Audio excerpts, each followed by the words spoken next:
I stood on the neighborhood hilltop overlooking 48 Oakwood Drive, my Mont Blanc pen tapping rhythmically against my leather portfolio as I watched the moving truck pull away from what was once our home. My grandmother's vintage brooch, the last. Family heirloom. Daniel hadn't managed to touch.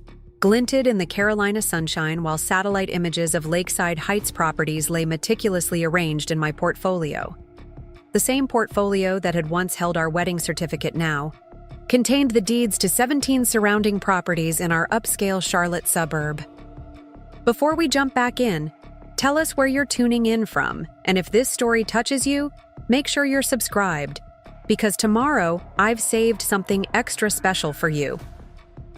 The irony wasn't lost on me as I remembered how Daniel had left me with nothing but empty accounts and broken promises just 14 months ago. The sprawling lawns of Lakeside Heights Community Center sparkled with morning dew, the manicured gardens and colonial-style buildings hosting Charlotte's most influential residents for the annual Neighborhood Association meeting. Sunlight danced across Silver Lake in the distance, catching the rim of my untouched coffee cup, a prop I'd been holding for nearly an hour while studying the crowd with calculated precision. I adjusted the sleeve of my cream Burberry blazer, a recent investment in my new persona, and felt the weight of curious glances from the gathering HOA members. To them, I was an enigma, the unknown woman who had appeared in their real estate records 6 months ago, methodically acquiring homes across the most prestigious streets of Lakeside Heights. But to the man who had just pulled into the parking lot in his Range Rover, I was supposed to be nothing more than a distant memory, a cautionary tale of financial naivety. Daniel Reynolds strode across the parking lot with the same confident swagger that had once charmed me into marriage. His tall frame was wrapped in a tailored suit that probably cost more than most people's monthly mortgage payments. The silver, peppered through his dark hair, had become more pronounced since I'd last seen him, adding to the distinguished image he cultivated so carefully. Behind him walked Olivia Chambers, her designer heels clicking against the cobblestone path like a countdown to their impending downfall. The familiar ache in my chest had long been replaced by cool, calculated resolve.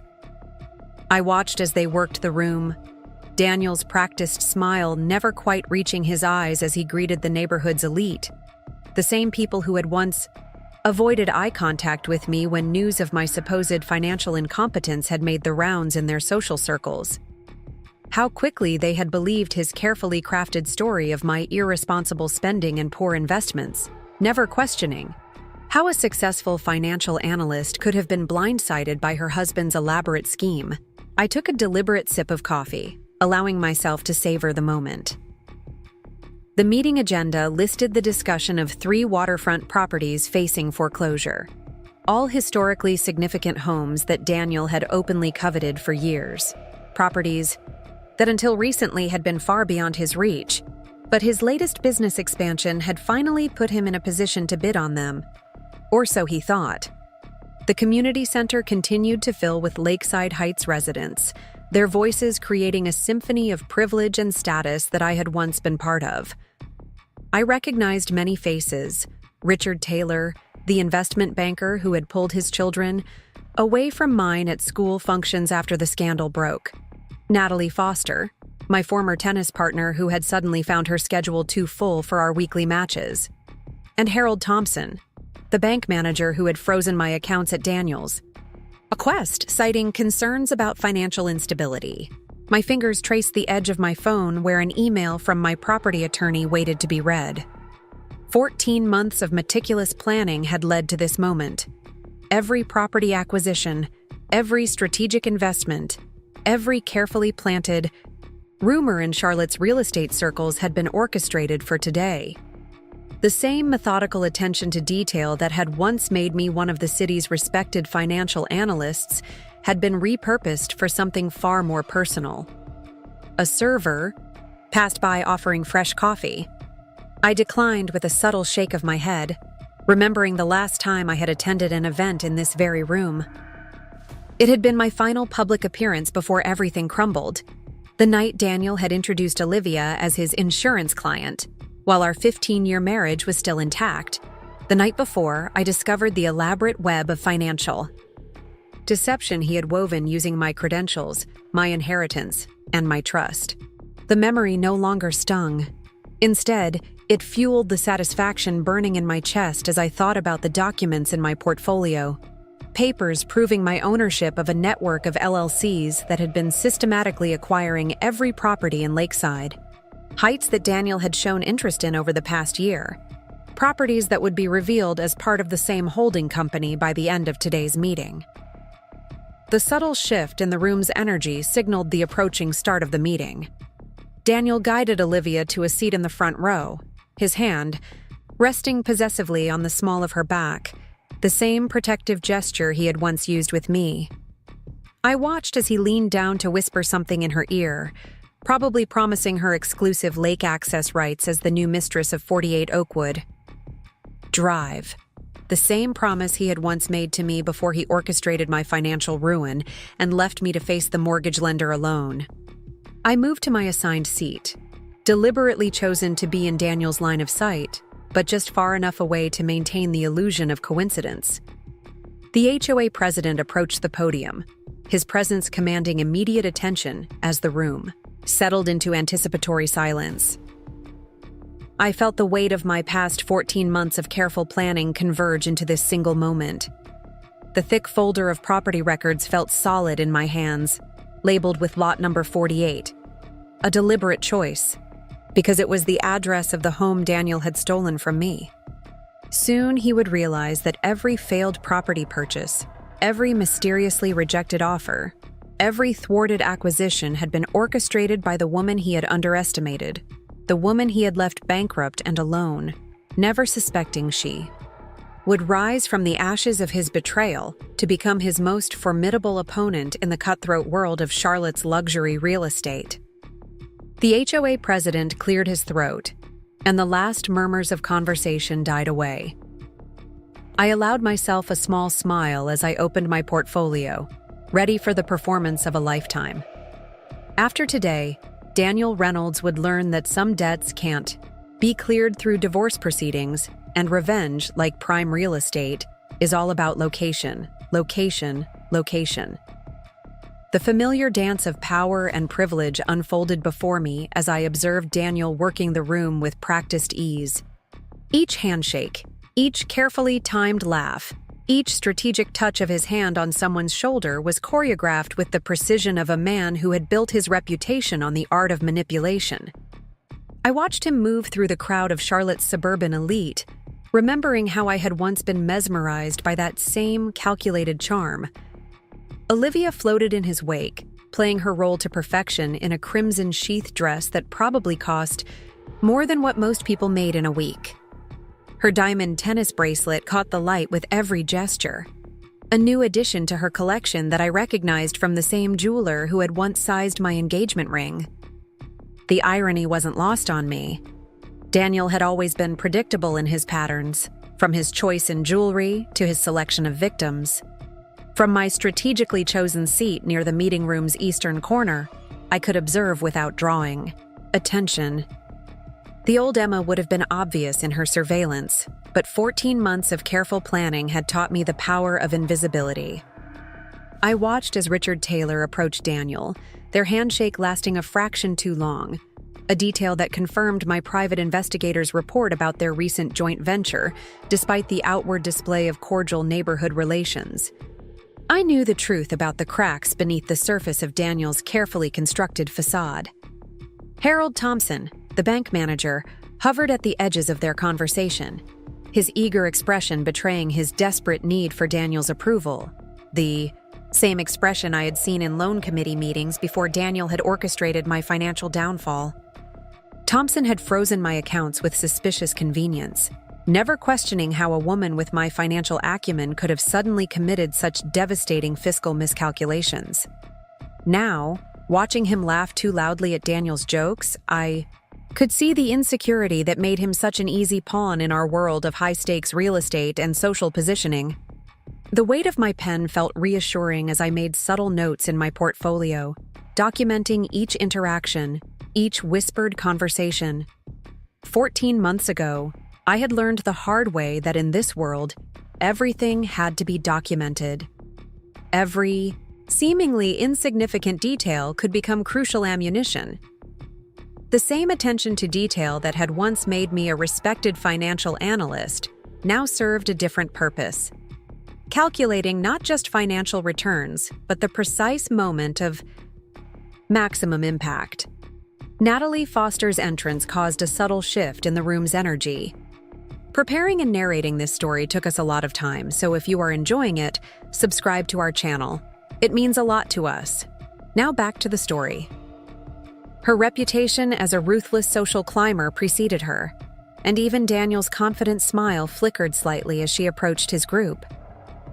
I remembered countless dinner parties at her Lakeside Heights mansion, where she had once called me her closest friend, the same friend who had turned her back when the scandal broke, accepting Daniel's version of events without question.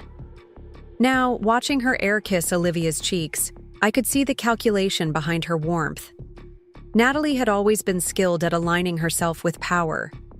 The memory of my last conversation with her surfaced unbidden. It had been 3 days after the news of my supposed financial misconduct had broken. "I'm sorry," she had said, her voice carrying the practiced sympathy of someone delivering a well-rehearsed line.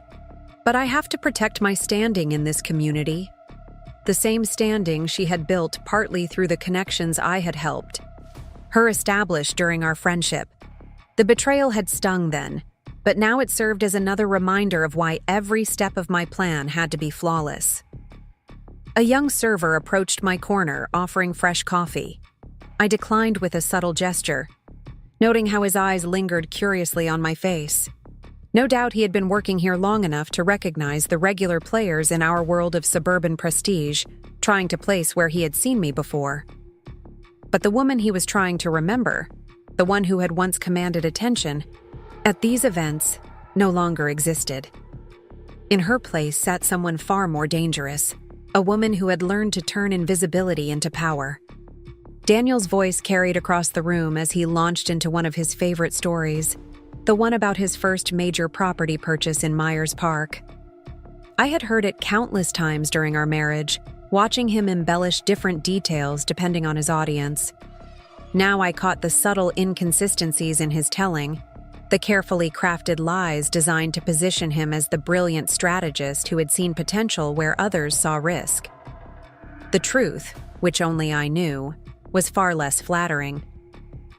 That deal, like so many others, had been secured through carefully concealed manipulation and financial sleight of hand. Olivia laughed at all the right moments, her hand resting possessively on Daniel's arm. She wore the same expression I had once worn, a mix of adoration and pride that I now recognized as the look of someone who hadn't yet realized they were just another piece in his elaborate game. I wondered if she knew about the irregularities in his recent property acquisitions, or if, like me, she would only discover the truth when it was too late. The room had grown more crowded as the meeting start time approached, the air thick with the scent of expensive perfumes and barely concealed ambition. I observed as more familiar faces arrived. Jack Sullivan, Daniel's business partner and confidant; Diana Chen, the property attorney who had once offered me free consultation before Daniel's manipulations had destroyed my credibility; and Mark Johnson, the real estate agent who had signed off on the documents that had sealed my financial ruin. Each of them had played their part in my downfall, whether knowingly or as unwitting pawns in Daniel's scheme. Now, watching them cluster in their usual social groups, I could see the invisible lines of power and influence that connected them all. The same connections I had spent the last 14 months mapping and manipulating, positioning myself through shell companies and proxy buyers to disrupt their carefully maintained order. A subtle vibration from my phone drew my attention. A message from my property attorney confirmed that everything was in place for the next phase of our plan. I allowed myself a moment to appreciate the symmetry of it all. How the same attention to detail that Daniel had used to orchestrate my bankruptcy would now be the instrument of his undoing. Every property he had lost to mysterious buyers over the past year Every deal that had inexplicably fallen through had been carefully orchestrated to lead to this moment. The HOA secretary began distributing the final meeting agenda, her efficient movements tracking attendance as she moved through the room. I watched as Daniel received his copy, his confidence evident in the casual way he glanced over the details of the properties he thought would soon be his.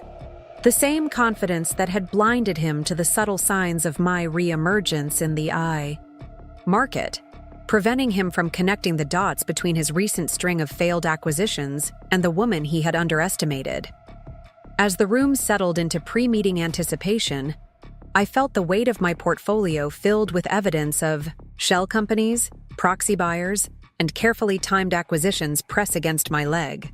Every document inside represented a strand in the web I had woven around Daniel's ambitions, each piece positioned to trigger a cascade of revelations that would expose not just his past manipulations, but the fundamental weakness in his carefully constructed world.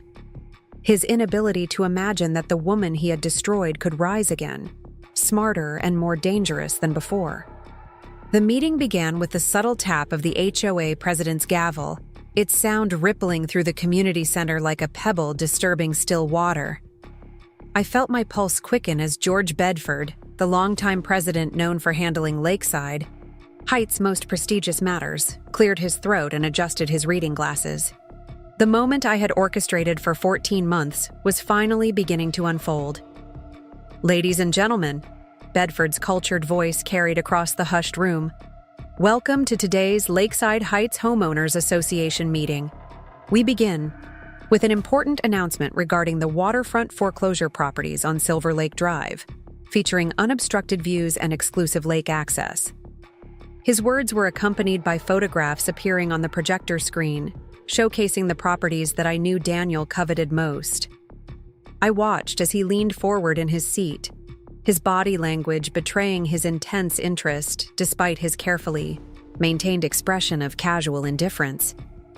Olivia's hand rested on his arm, her red lacquered nails digging slightly into his sleeve, a gesture of either support or possession. I couldn't quite tell from my position. I could see the slight smile playing at the corners of his mouth, the same smile I had once mistaken for genuine warmth, but now recognized as his tell for anticipated victory. "We'll start with the status update on these properties," Bedford announced. "As you know, there has been significant interest from multiple parties." Daniel straightened in his seat, a confident gesture that drew knowing looks from those around him. His declaration of intent was met with murmurs of appreciation from the crowd. After all, this was exactly the type of bold move they expected from him. What they didn't know was that every aspect of this moment had been carefully choreographed, down to the exact properties that would open the meeting agenda. "Before we discuss individual offers," Bedford continued, "I've been asked to make an important announcement regarding ownership status." I watched as Daniel's jaw tightened almost imperceptibly. The first deviation from his carefully laid plans, but certainly not the last. This had not been on the printed agenda, and unexpected changes made him nervous, though he hid it well from most observers. The next few minutes unfolded exactly as I had anticipated. Bedford explained that a significant portion of Lakeside Heights properties, including the foreclosure properties and several others, had been acquired by a previously unknown holding company over the past year. Daniel's initially confident posture began to show subtle signs of strain. His shoulder muscles tensed beneath his tailored suit, and the hand resting on his knee tightened until his knuckles whitened.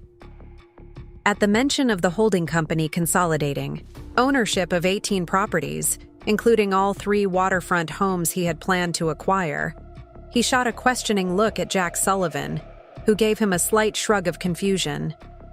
I knew from my intelligence that Daniel had arranged financing carefully, leveraging his insurance business and our former home's equity to ensure he could secure these properties. What he didn't know was that I had already acquired controlling interests in 2 of the neighborhood development companies providing his financing. "The representative from Lakeside Renaissance LLC is here today to address the association," Bedford announced, causing a ripple of surprised whispers to spread through the crowd. My moment had arrived. I rose from my seat with deliberate grace, feeling the weight of my portfolio against my side. Every eye in the room turned to me, and I savored the moment of confusion that rippled across Daniel's face as he struggled to process my presence. "Thank you, Mr. Bedford," I said, my voice carrying clearly across the suddenly silent room. "For those who don't know me, my name is Emma Wilson." I deliberately used my maiden name, the one I had reclaimed after our divorce, watching as recognition dawned in Daniel's eyes. The color drained from his face as I walked to the front of the room, each click of my heels against the hardwood floor marking another step in my carefully orchestrated return. Over the past year, Lakeside Renaissance has acquired strategic properties throughout this community, I continued, my voice steady despite the adrenaline coursing through me. Today, I'm announcing our comprehensive development plan that will affect all residents, particularly those on Oakwood Drive. I deliberately looked at Daniel as I mentioned our former street, watching as he shifted uncomfortably in his seat. Olivia leaned over to whisper something in his ear, her expression confused. She clearly had no idea who I was. He had probably told her I was just a forgettable ex-wife who had moved away after our divorce. Our first initiative involves property 48 Oakwood Drive, I continued, clicking to display a familiar colonial-style home on the screen. Our former home, now technically Olivia's, though the deed transfer had only been recorded 2 weeks ago. This property sits at the center of our development plan and will require significant modifications to comply with our new community standards. The murmurs in the room grew louder as I outlined supposed restrictions that would affect only their property, limitations on external modifications, required landscaping changes that would cost tens of thousands, and new easement requirements that would effectively prevent them from enjoying the backyard privacy that made the property desirable. I watched as Daniel's expression morphed from confusion to anger to the dawning realization that I had outmaneuvered him. The look in his eyes, that moment of recognition that the woman he had dismissed and discarded had returned to claim not just revenge but his entire future in this community, was better than any financial settlement could have been. As the meeting progressed into chaos, with homeowners demanding answers about how one company had managed to acquire so much of their neighborhood without anyone noticing, I maintained my composure at the podium. Each question I answered revealed another layer of my strategy, another strand in the web I had woven around Daniel's ambitions. By the time I revealed that Lakeside Renaissance would be offering to purchase 48 Oakwood Drive at 30% below market value, the only fair offer considering the necessary modifications and easement issues, Daniel had gone from pale to flushed with fury. His careful facade had cracked completely, revealing the desperate man beneath the polished exterior. The pivotal moment, the one I had planned for months, came when I announced the final phase of our community improvement plan. As I outlined, the changes that would affect only the properties surrounding 48 Oakwood Drive, creating what would effectively be an island of restriction in a sea of privilege, I watched as Olivia's perfectly maintained composure finally shattered. She turned to Daniel, her stage whisper clearly audible in the tense room. "You said this was the perfect property. You promised me lake access and prestige." His hissed response, "Shut up, this isn't the time," carried further than he intended, causing several nearby homeowners to turn and stare. The community that had once embraced him as their success story was witnessing his unraveling in real time. The same people who had shunned me at his suggestion were now watching him struggle to maintain control as his new life crumbled around. I concluded my presentation with a final twist of the knife. Lakeside Renaissance will be establishing its headquarters in the community center, where we'll be accepting meetings with affected homeowners, particularly those at 48 Oakwood Drive, starting tomorrow morning. I suggest securing an early appointment, as property values tend to decline rapidly once our restrictions become widely known. As I gathered my materials and stepped away from the podium, the room erupted in concerned conversations. I walked, past Daniel without acknowledging him, though I could feel his eyes following me with a mixture of rage and disbelief. The woman who had once begged him not to leave her with nothing now controlled everything he valued in his carefully constructed world. The home he had transferred to his girlfriend's name to prevent me from claiming it in our divorce was now effectively worthless, unless they sold it to me at my price. The community status he had cultivated was shattered, as his neighbors realized. Their property values were now at the mercy of his ex-wife. As I walked toward the exit, head held high, I felt not just the satisfaction of revenge accomplished, but the deeper, more resonant pleasure of justice served through the very system Daniel had tried to use against me. While he had relied on deception and manipulation, I had built my resurrection on meticulous planning and legitimate business strategies. His fall would come not from broken laws, but from being outmaneuvered by the woman he had thought too weak to fight back.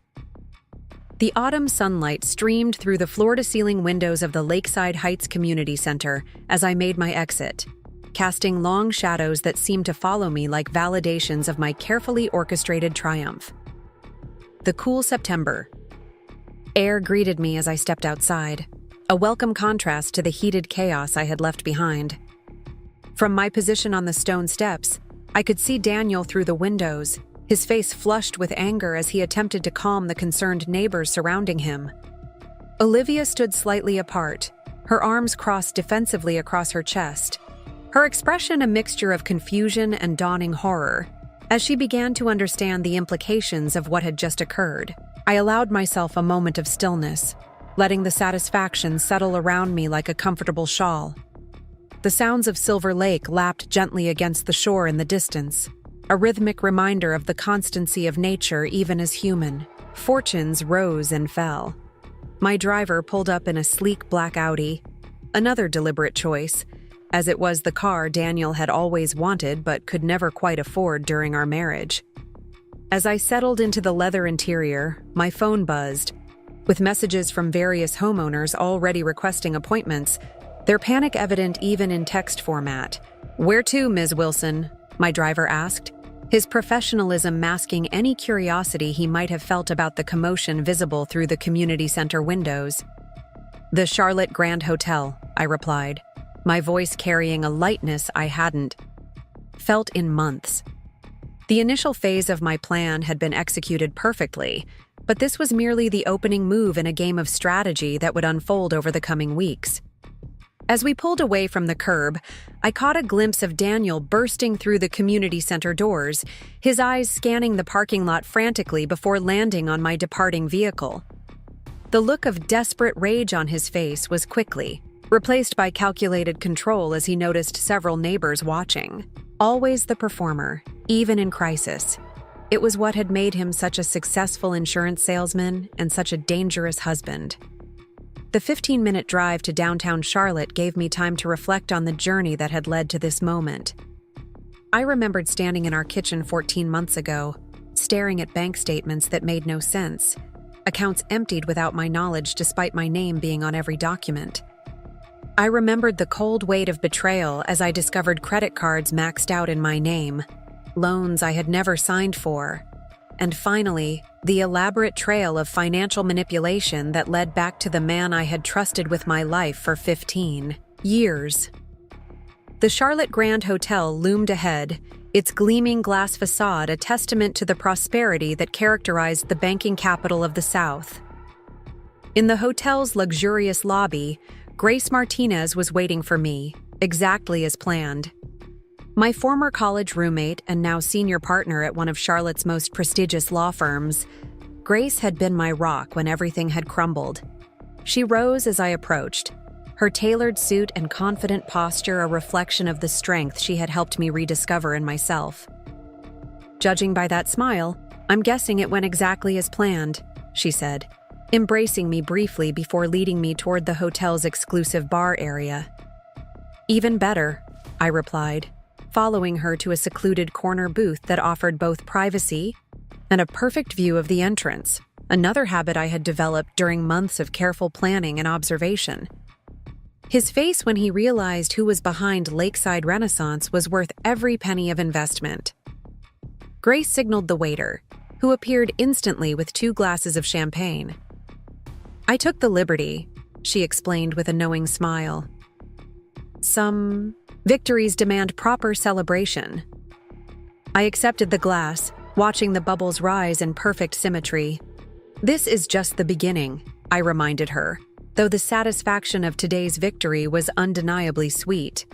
"There's still the matter of the bank loans, the insurance fraud documentation, and the offshore accounts." Grace's expression shifted to professional seriousness as she placed a leather portfolio on the table between us, so similar to mine in appearance, yet containing entirely different weapons for our campaign. "The subpoenas went out this morning," she confirmed. "Harold Thompson's deposition is scheduled for next week.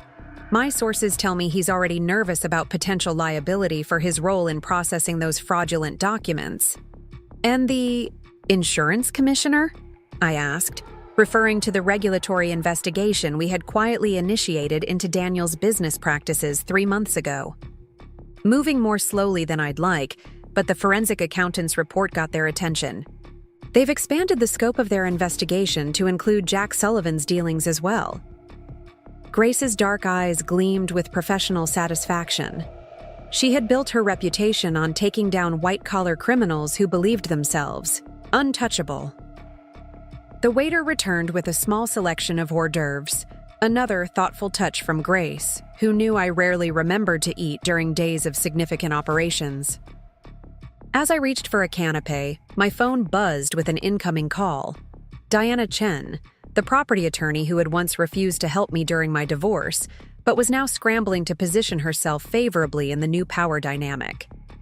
I sent the call to voicemail, prioritizing this moment of quiet strategy with the one person who had believed in me when everyone else had accepted Daniel's carefully crafted narrative.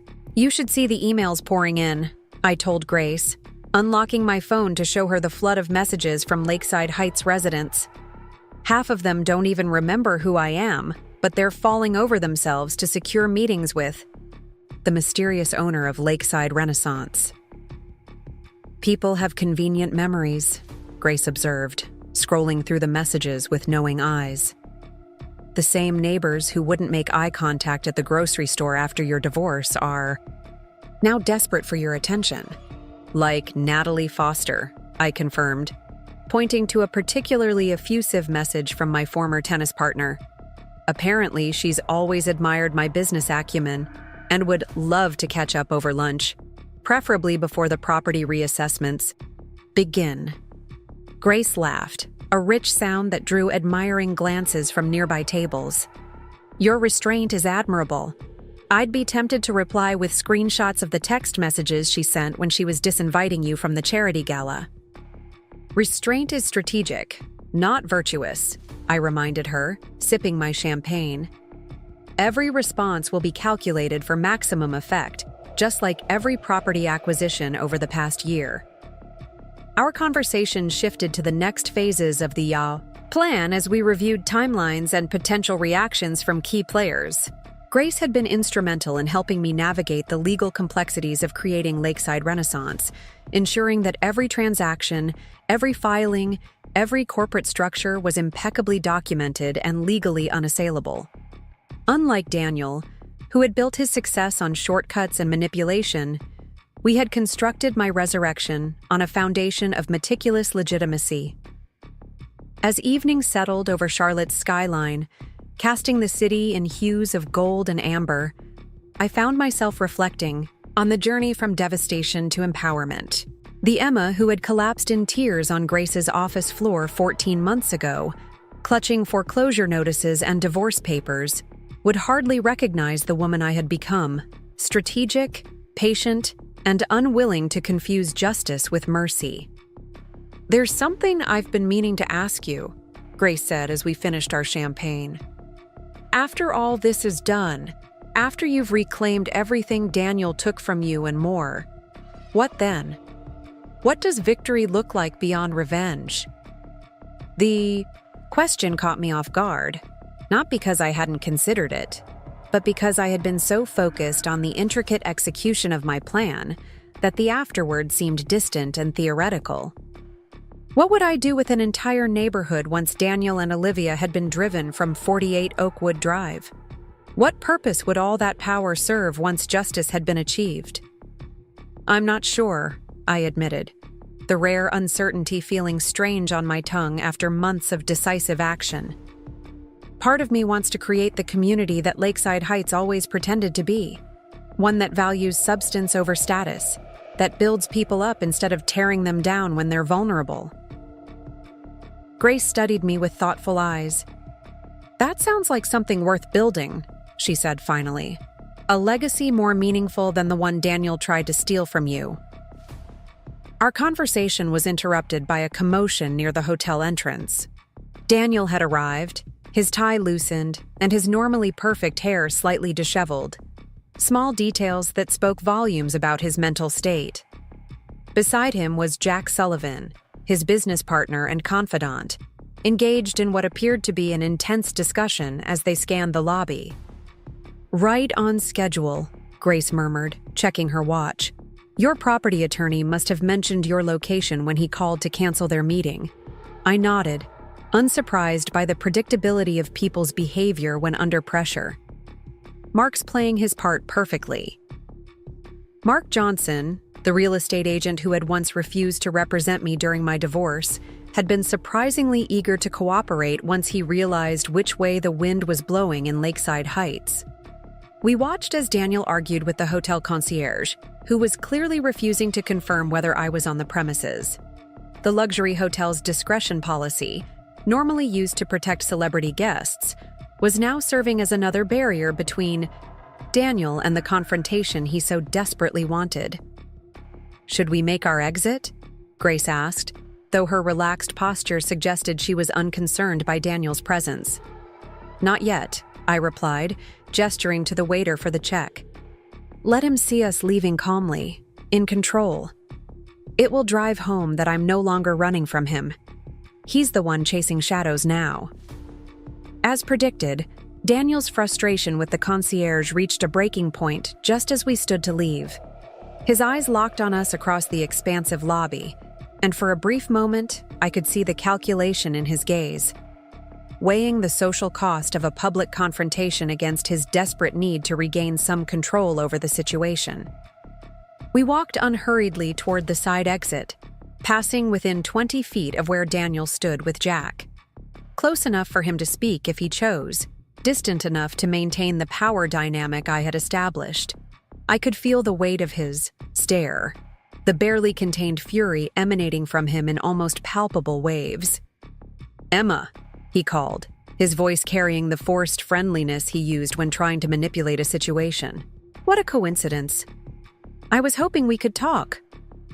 I paused, turning to face him with practiced composure. "Daniel," I acknowledged with a slight nod, as if greeting a distant acquaintance rather than the man who had once vowed to love me forever, before systematically destroying my life. "I'm afraid I'm booked solid with appointments for the next few weeks. Your girlfriend is welcome to call my office to schedule a consultation regarding your property situation." The deliberate mention of Olivia as his girlfriend rather than by name, reducing her to her relationship with him, just as he had once reduced me to my wife in professional settings, was not lost on him. His jaw tightened, and a flush crept up his neck as he struggled to maintain his public persona. "This is ridiculous, Emma.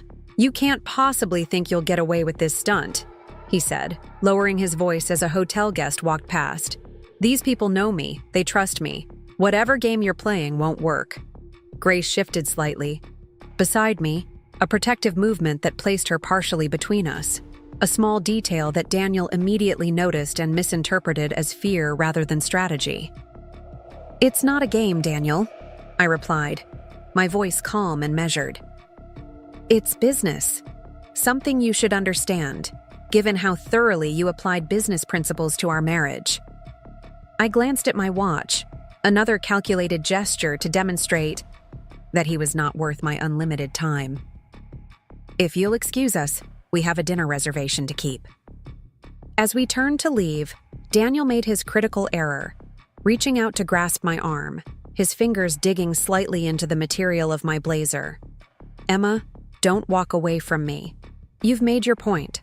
Let's discuss this like adults." The touch lasted only seconds before Grace smoothly intervened, her voice carrying just enough volume to attract attention from nearby hotel staff. "Remove your hand from my client immediately, Mr. Reynolds, or our next conversation will be about assault charges and restraining orders." The hotel security guard stationed near the entrance took a step toward us, his attention drawn by the confrontation. Daniel released my arm instantly, his face a mask of barely controlled fury as he realized he had been maneuvered into overplaying his hand in a public space. "This isn't over," he said quietly, his voice carrying the same threatening undertone he had used during our divorce proceedings when he believed no one else could hear. "On that point, we agree completely," I replied with a small, confident smile that I knew would haunt him for days. "It's just beginning." As we exited the hotel, into the cool evening air, I felt a weight lift from my shoulders.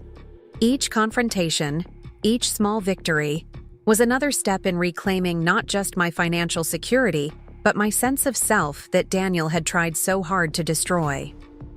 "That went better than expected," Grace observed as we walked toward the valet station. "You remained completely in control while he unraveled in public. The hotel staff will remember that interaction. Small moments, big impact," I agreed, quoting the strategy Grace had taught me during those early days of rebuilding. "Every public interaction is an opportunity to reinforce the narrative." The valet brought Grace's Mercedes around, its sleek lines gleaming under the hotel's exterior lighting. As I settled into the passenger seat, my phone buzzed with notifications.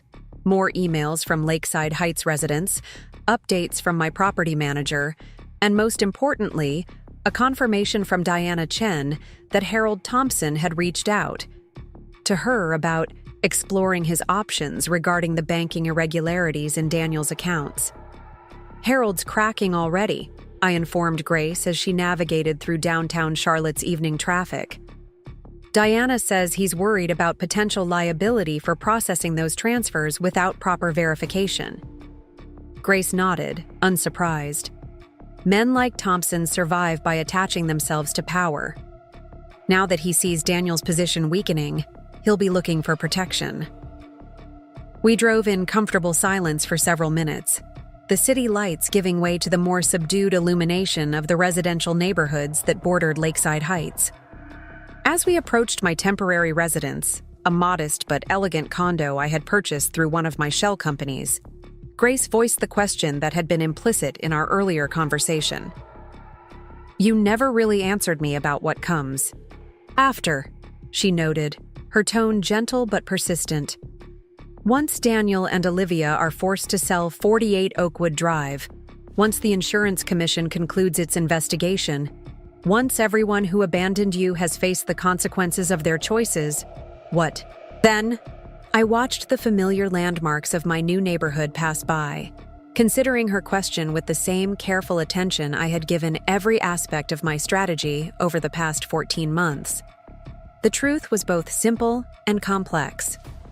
I lost more than money and status when Daniel betrayed me, I said finally, watching the moonlight cast shadows across the manicured lawns we passed.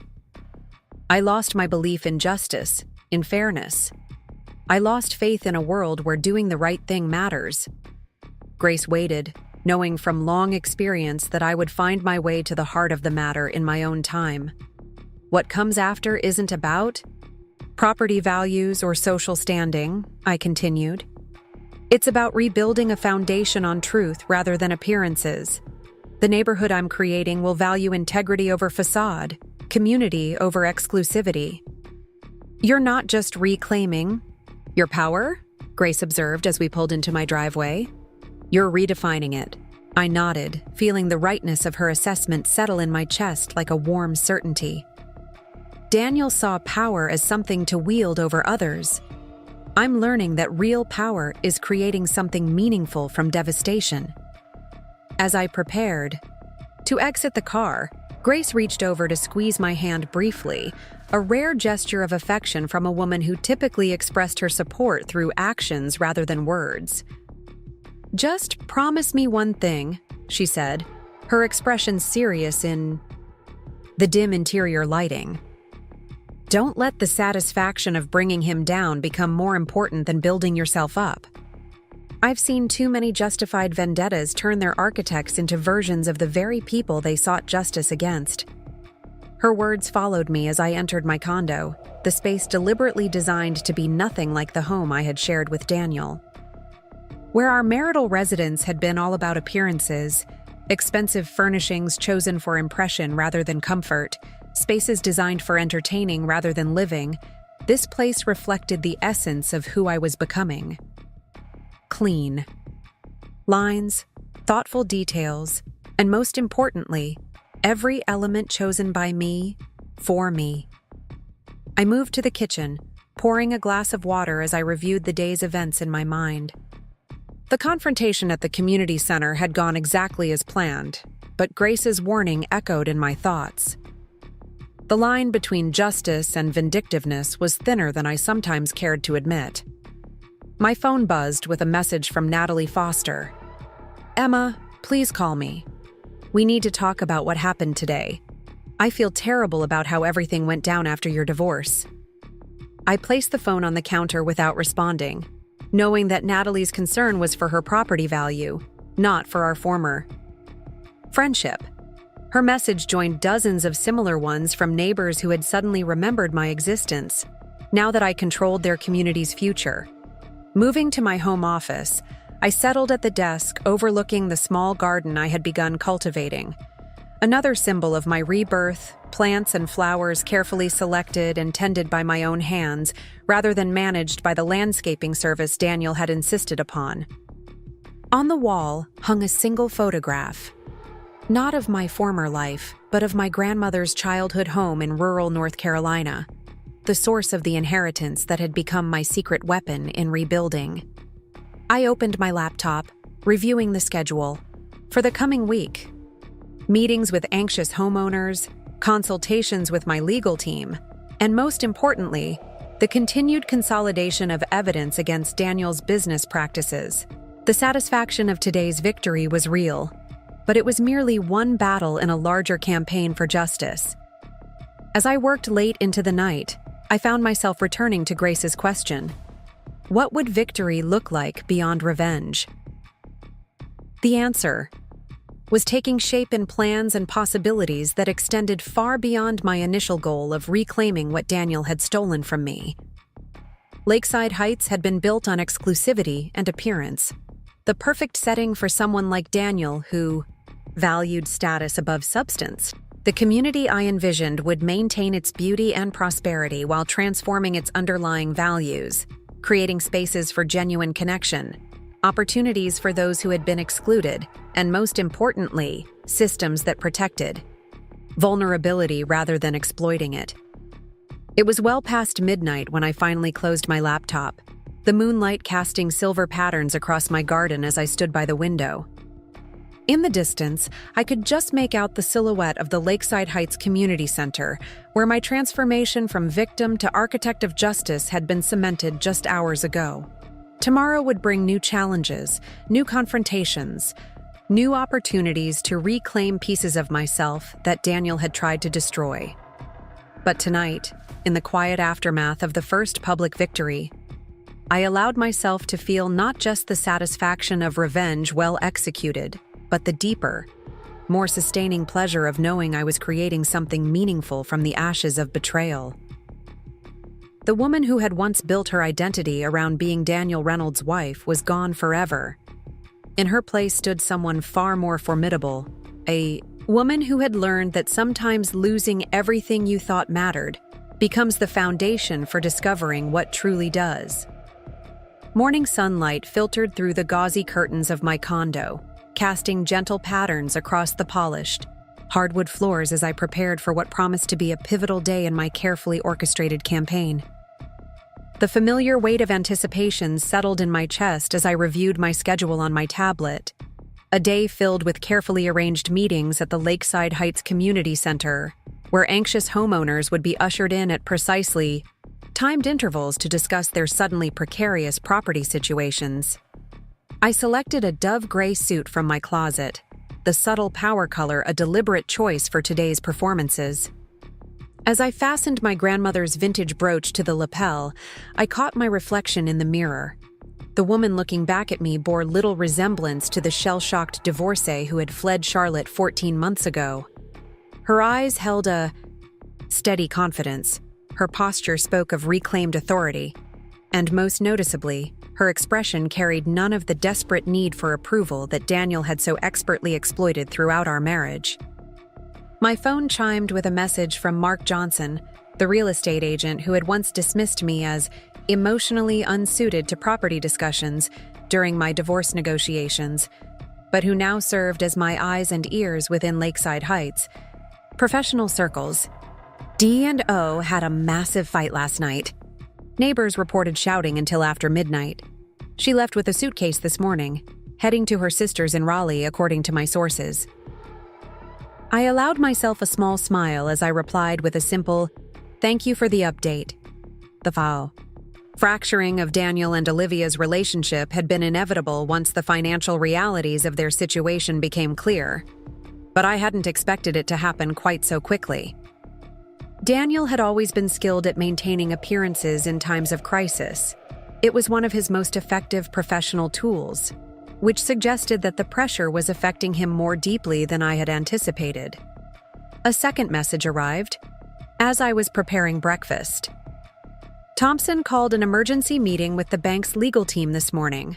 Word is he's seeking immunity in exchange for information. This news was even more significant.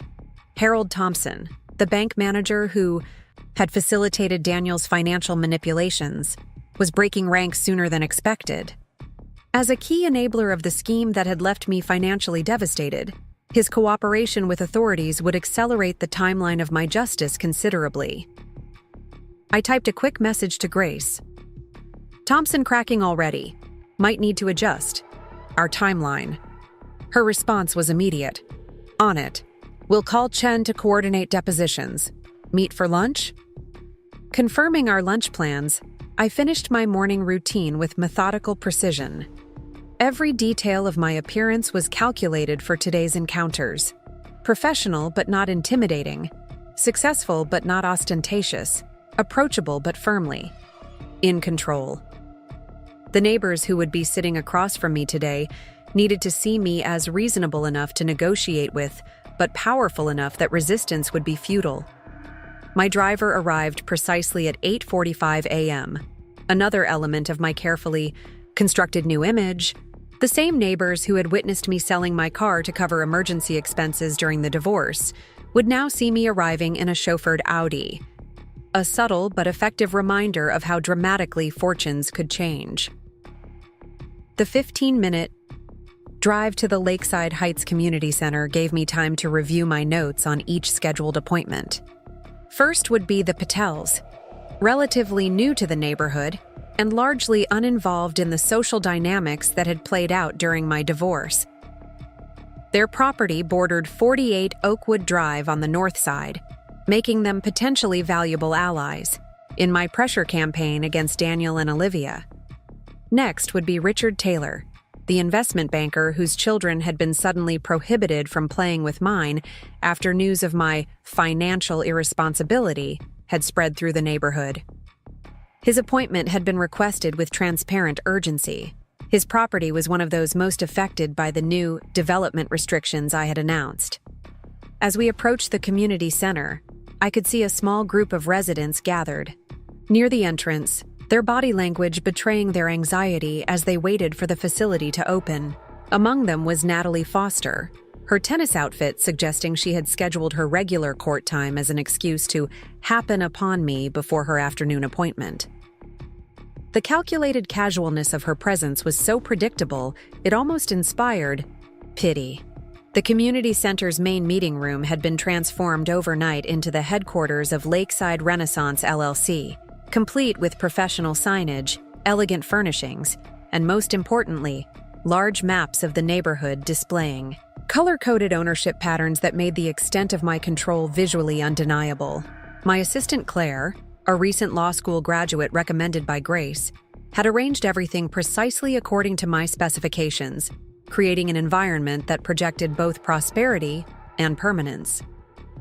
"Good morning, Ms. Wilson," Claire greeted me as I entered through the private side entrance we had arranged to have unlocked. "The Patels arrived early and are waiting in the main lobby. Mr. Taylor called to confirm he'll be on time, and Mrs. Foster has been circling the building for 20 minutes trying to appear as if she just happened to be passing by." "Thank you, Claire," I replied, appreciating her attention to detail and the subtle hint of humor in her observation. "Let's give the Patels a few extra minutes before their appointment. Their punctuality should be rewarded. And please make sure Mrs. Foster is offered coffee while she waits, but only after everyone else has been served." Claire's slight smile acknowledged the calculated pettiness of this instruction. A small but satisfying reminder to Natalie that her social standing in Lakeside Heights had fundamentally changed. In our new reality, she would wait rather than be waited upon. I settled behind the elegant desk positioned to take full advantage of the morning light, arranging my portfolio and tablet with deliberate precision. On the wall behind me hung a large architectural rendering of Lakeside Heights, with 48 Oakwood Drive highlighted at its center, a constant visual reminder for visitors of exactly which property was the focal point of my attention. At precisely 9:10 a.m., Claire escorted the Patels into the office. Deepak and Annika Patel had purchased their Lakeside Heights home just 3 months before my divorce, meaning they had witnessed the aftermath of my public humiliation but had no personal involvement in it. Their professional backgrounds, he a neurosurgeon, she a biotech executive, made them exactly the type of prestigious residents the neighborhood association had eagerly welcomed. "Dr. and Mrs. Patel, thank you for coming this morning," I greeted. Them, gesturing to the chairs positioned across from my desk. "I appreciate your punctuality." "Ms. Wilson," Deepak responded with the careful politeness of someone unsure where they stand. "We were surprised by yesterday's announcements. We've only lived in Lakeside Heights for a short time, and we're concerned about how these changes might affect our property." I noted the diplomatic framing of his concern. No demands, no entitled assumptions, simply a reasonable question about their investment. This approach instantly distinguished the Patels from the majority of Lakeside Heights residents I would be meeting with today. "Your concern is understandable," I acknowledged, pulling up the digital plans for their property on my tablet and turning the screen to face them. "The good news is that your property at 42 Oakwood has been classified as compatible with our development vision. The limitations announced yesterday primarily affect properties with direct sight lines to 48 Oakwood." The relief that washed over both their faces was immediate and transparent. Annika Patel, slightly more direct than her husband, asked the obvious question, "Why is 48 Oakwood receiving such specific attention in these development plans?" The question offered the perfect opening to introduce the personal element without appearing vindictive. "That's perceptive, Mrs. Patel.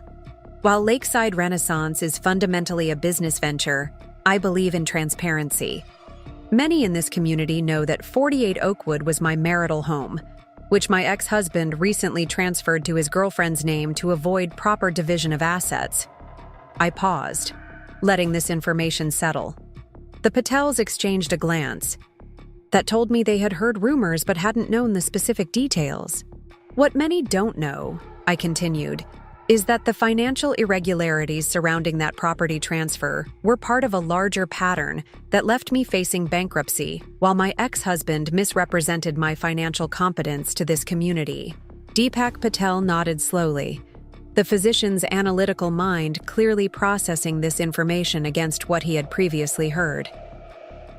"And now you control the neighborhood surrounding the property," he observed, neither condemning nor approving, simply acknowledging the facts. "Life offers interesting opportunities for correction sometimes," I replied with a small smile. But Lakeside Renaissance isn't merely about personal history. We have a vision for this community that emphasizes genuine connection over superficial status, integrity over appearances.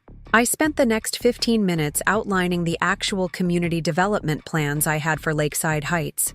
Plans that went far beyond my revenge against Daniel, but would serve as its meaningful aftermath. The Patels listened with growing interest as I described the community garden spaces, the scholarship fund for local students, and the architectural preservation initiatives that would maintain the neighborhood's character while making it more inclusive. Your property, I concluded, sits at an ideal location for one of our proposed community garden spaces. We'd like to offer you the opportunity to become founding members of the garden committee, with all associated benefits. The offer was genuine, carefully designed to transform potential adversaries into allies without appearing manipulative. The Patels, who had arrived anxious about property restrictions, were now being offered enhanced status in the new community hierarchy I was establishing. We would be honored, Annika Patel responded, her initial wariness replaced by cautious enthusiasm. Our previous neighborhood in Boston had a similar community garden that became a wonderful gathering space. As our meeting concluded, I presented them with elegant folders containing official documentation exempting their property from any restrictive covenants, along with preliminary designs for the community garden project. The Patels left with visibly lighter expressions than they had arrived with, their positions in my new order secured by both their natural diplomacy and their property's strategic location. Claire appeared in the doorway moments after they departed. Mr. Taylor is ready, but Mrs. Foster is becoming rather insistent about speaking with you before her scheduled time. Mr. Taylor next, as planned, I confirmed. Mrs. Foster can either wait for her appointment or reschedule. Her choice. Richard Taylor entered the office with the confident stride of a man accustomed to being the most powerful person in any room.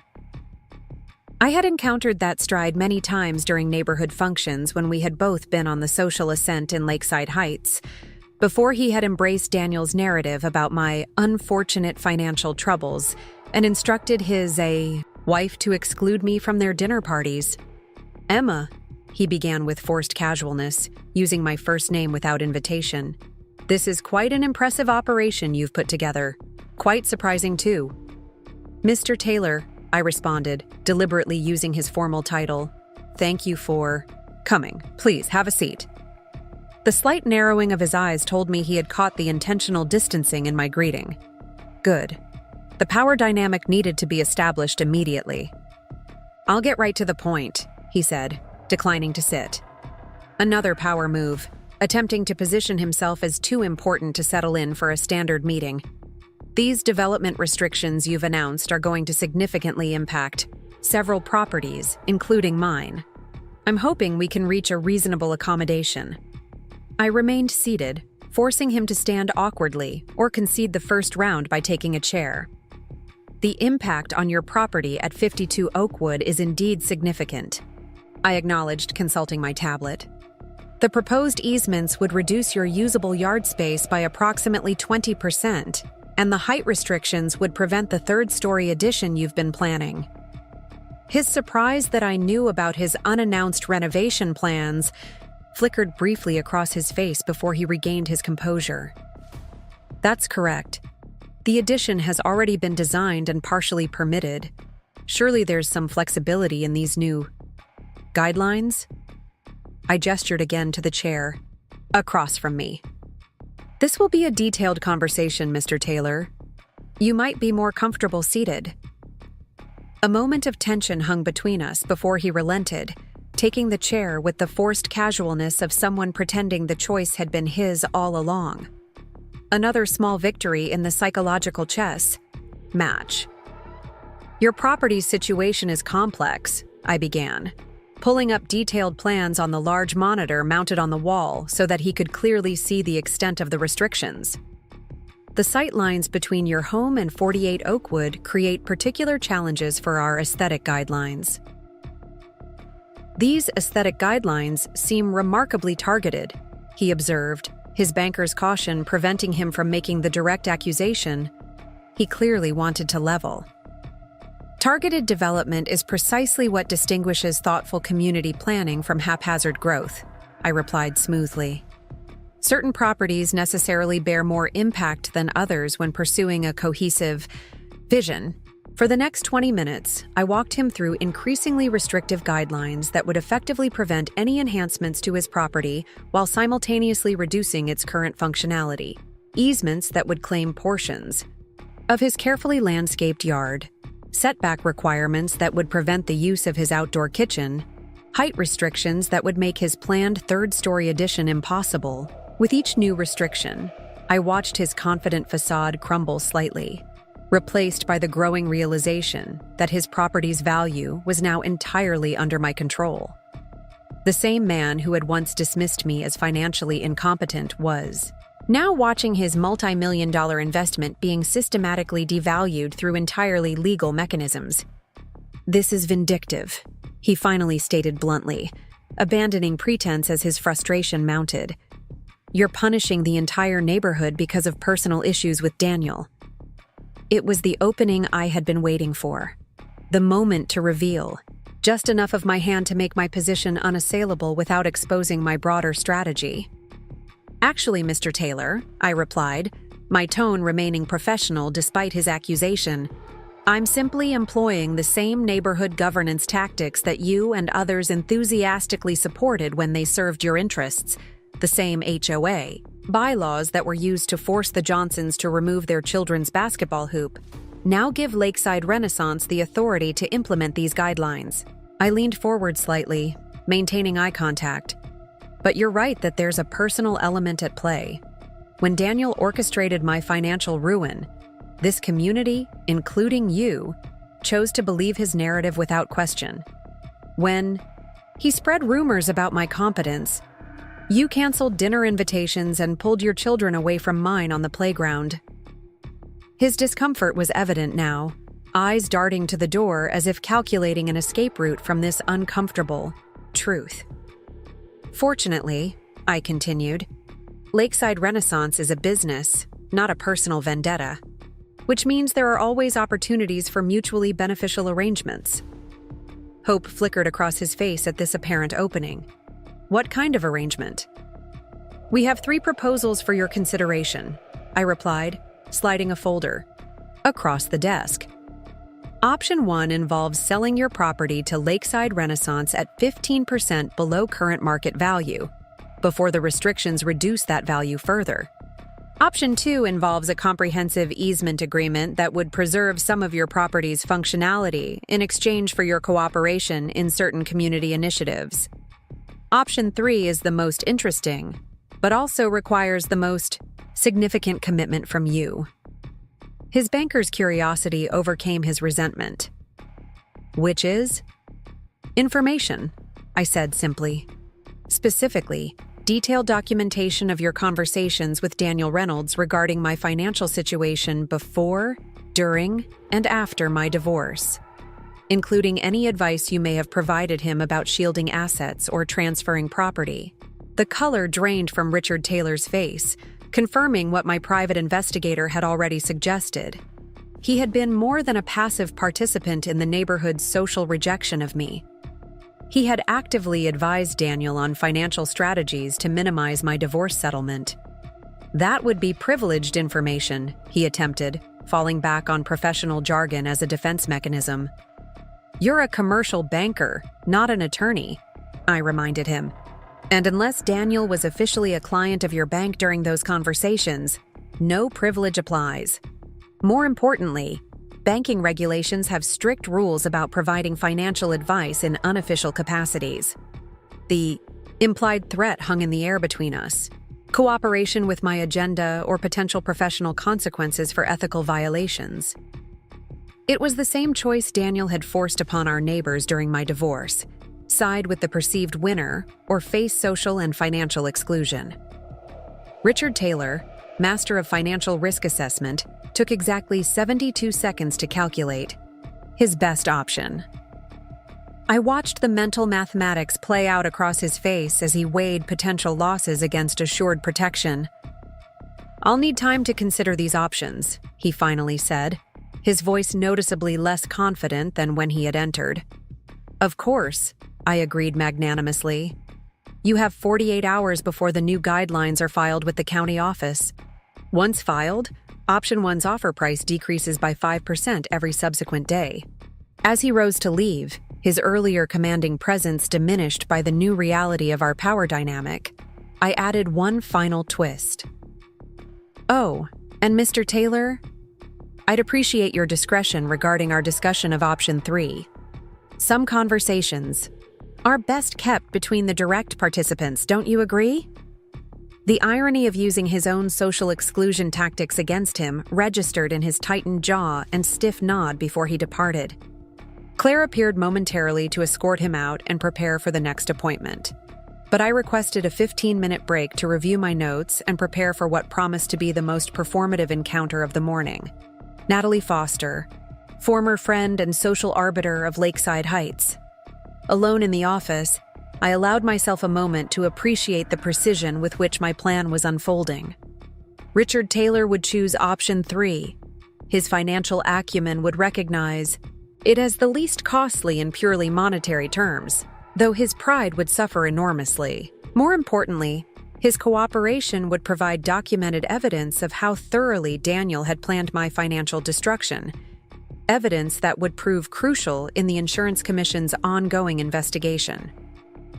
I moved to the window overlooking the community center's garden, where Natalie Foster was now pacing anxiously, her tennis racket a forgotten prop under her arm as she checked her watch repeatedly. There was something almost poetic about watching her anxiety from this removed position. The same woman who had once kept me waiting at her doorstep before informing me I was no longer welcome at her charity committee meetings. My phone chimed. With a message from Diana Chen. "Thompson's singing like a canary. Says Daniel instructed him to flag your accounts for irregular activity months before any actual issues. Wants full immunity." This development accelerated my timeline considerably. If Harold Thompson was providing evidence about Daniel's premeditated financial sabotage, the criminal implications would soon overshadow the civil ones. I quickly messaged Grace to update her before our lunch meeting, then prepared myself for the performance required with Natalie Foster. When Claire escorted her in precisely at 10:30 a.m., Natalie had abandoned all pretense of casual coincidence. Her tennis outfit had been rendered ridiculous by 2 hours of anxious waiting, and her carefully maintained composure showed significant cracks. "Emma, darling," she exclaimed with forced warmth, moving as if to embrace me before my slight step. Backward halted her momentum. "It's been far too long. You look absolutely amazing." "Mrs. Foster," I acknowledged with deliberate formality, gesturing to the visitor's chair. "Thank you for being punctual for your appointment." Her smile faltered at my professional distance, but she quickly rallied, taking the seat and arranging herself in what she clearly believed was an appealing posture. Natalie had always relied on charm and physical appeal to navigate difficult situations, strategies that had proven remarkably effective with the men of Lakeside Heights, but considerably less so with women who recognized the manipulation beneath the performance. "This is all so impressive," she gushed, gesturing to the office setup. "I always knew you were clever with numbers, but this is extraordinary. An entire real estate company, right under everyone's noses." I allowed her to continue her uncomfortable monologue of false admiration for several moments, noting how her anxiety caused her to fill the silence with increasingly effusive compliments. The strategy was transparent. Establish a false camaraderie, create the illusion of a shared perspective, then leverage that artificial connection for personal benefit. "Mrs. Foster," I finally interrupted as she launched into an elaborate explanation of how she had always defended me during my divorce. "I appreciate your enthusiasm, but our appointment time is limited. You requested this meeting regarding your property at 37 Lakeside Drive. How can Lakeside Renaissance assist you today?" The abrupt return to business caught her off guard, forcing her to abandon the carefully rehearsed social niceties she had prepared. Yes, well, I received notification that my property would be subject to new landscape requirements and something about a public access easement along the lakefront. Surely there's been some misunderstanding. I consulted my tablet, though I knew every detail of her property situation by heart. The lakefront access of 37 Lakeside Drive was its most valuable feature. The private dock and boathouse represented nearly 30% of the property's overall value. There's no misunderstanding, I confirmed, turning my tablet to show her the detailed plans. Lakeside Renaissance has acquired the water rights for the entire eastern shoreline. The historical deeds show that the original neighborhood plan included a public lakefront path that was never implemented. We're simply restoring the intended community access. Her carefully maintained facade cracked completely.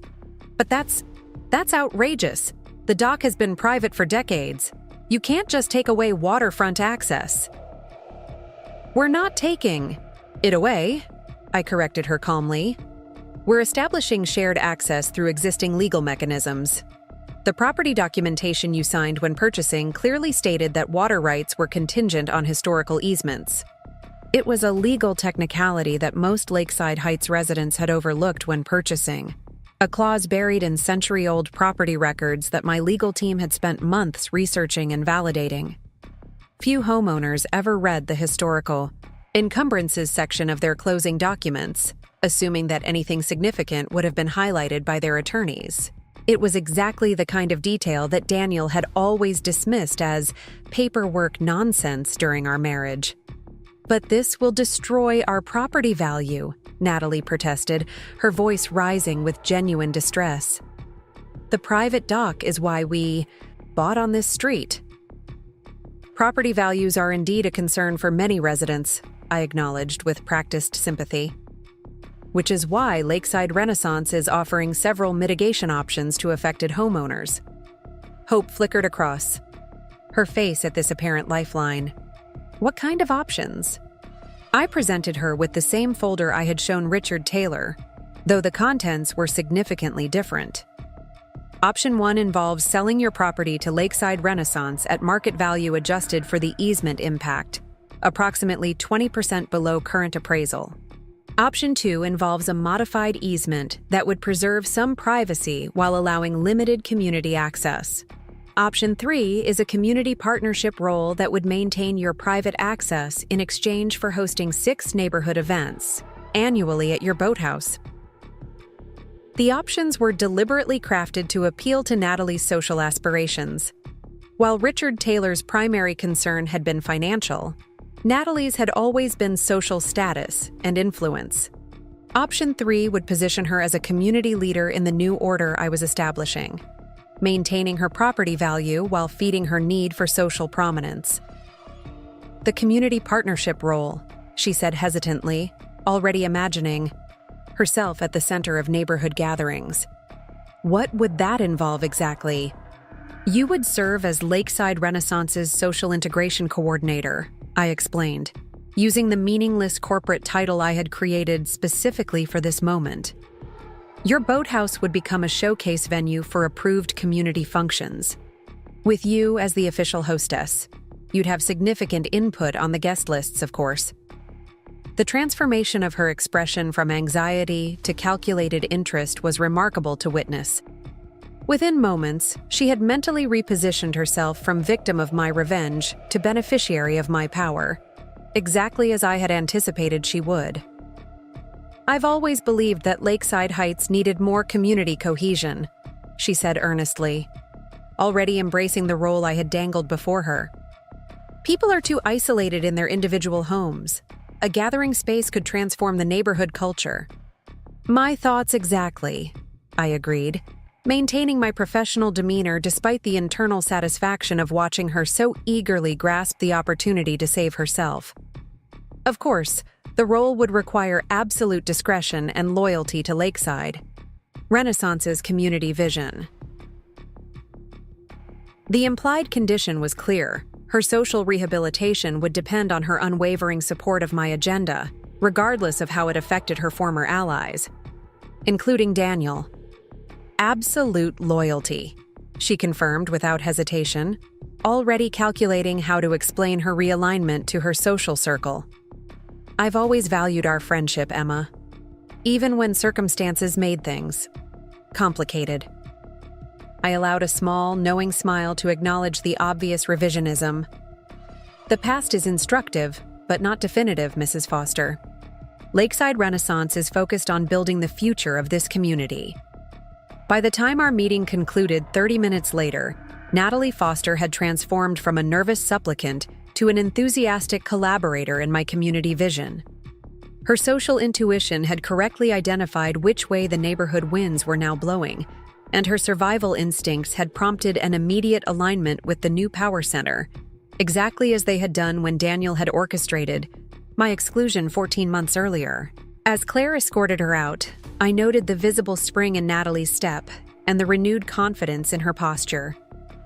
By lunchtime, she would be subtly informing her social circle of her special arrangement with Lakeside Renaissance, creating exactly the ripple of uncertainty and realignment I had designed this morning's appointments to achieve.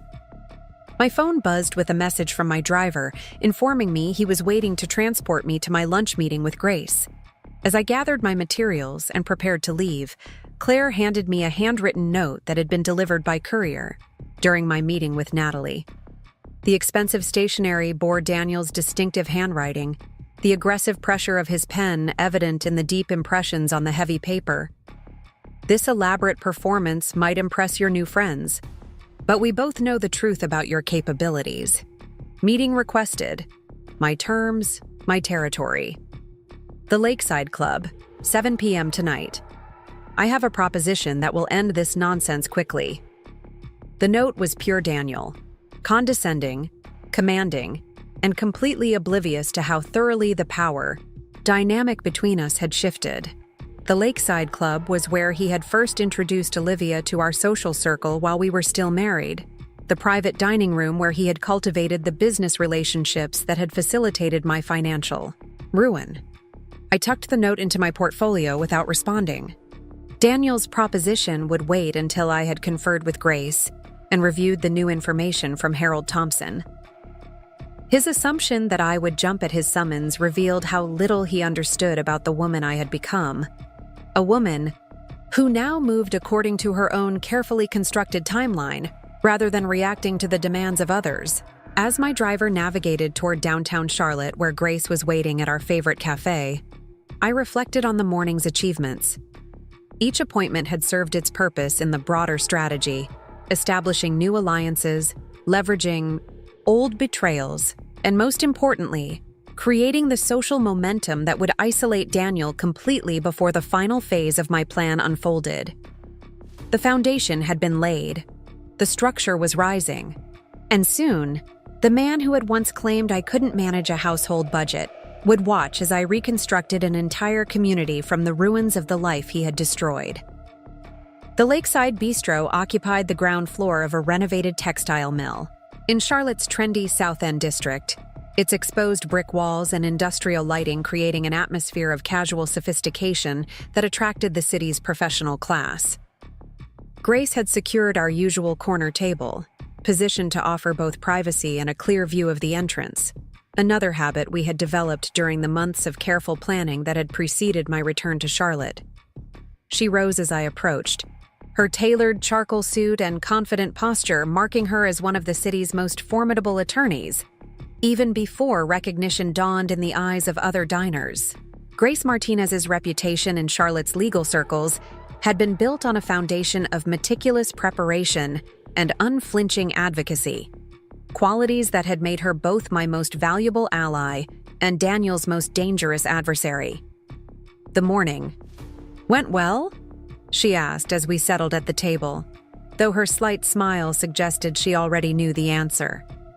Better than anticipated, I confirmed, accepting the sparkling water the server poured without being asked. Another small detail. That reflected the care the restaurant took with regular customers. Richard Taylor will provide documentation of his financial advisory role in Daniel's scheme, though he doesn't realize how completely he's implicating himself yet. Grace nodded, unsurprised. Men like Taylor always believe they're the exception to consequences. Did you show him the banking regulations on unauthorized financial advice? Just enough to make him nervous without sending him straight to his attorney, I confirmed, unfolding my napkin with deliberate precision. He'll provide what we need within 48 hours, hoping it will be sufficient to protect himself. And Natalie Foster? Grace asked, her tone carrying a hint of the disdain she had always felt for the neighborhood's self-appointed social director. Predictably self-serving, I replied with a small smile. She's already repositioning herself as a community advocate, eager to host gatherings at her boathouse in exchange for maintaining her waterfront access. Creating allies through self-interest, Grace observed. Effective, if not particularly satisfying. The server approached with menus, but we waved them away, ordering our usual seasonal salads with grilled salmon for both of us. Another routine established during the intensive strategy sessions that had mapped out my return to Charlotte. Once we were alone again, Grace reached into her leather portfolio and extracted a thin file folder. Harold Thompson's deposition is scheduled for Thursday.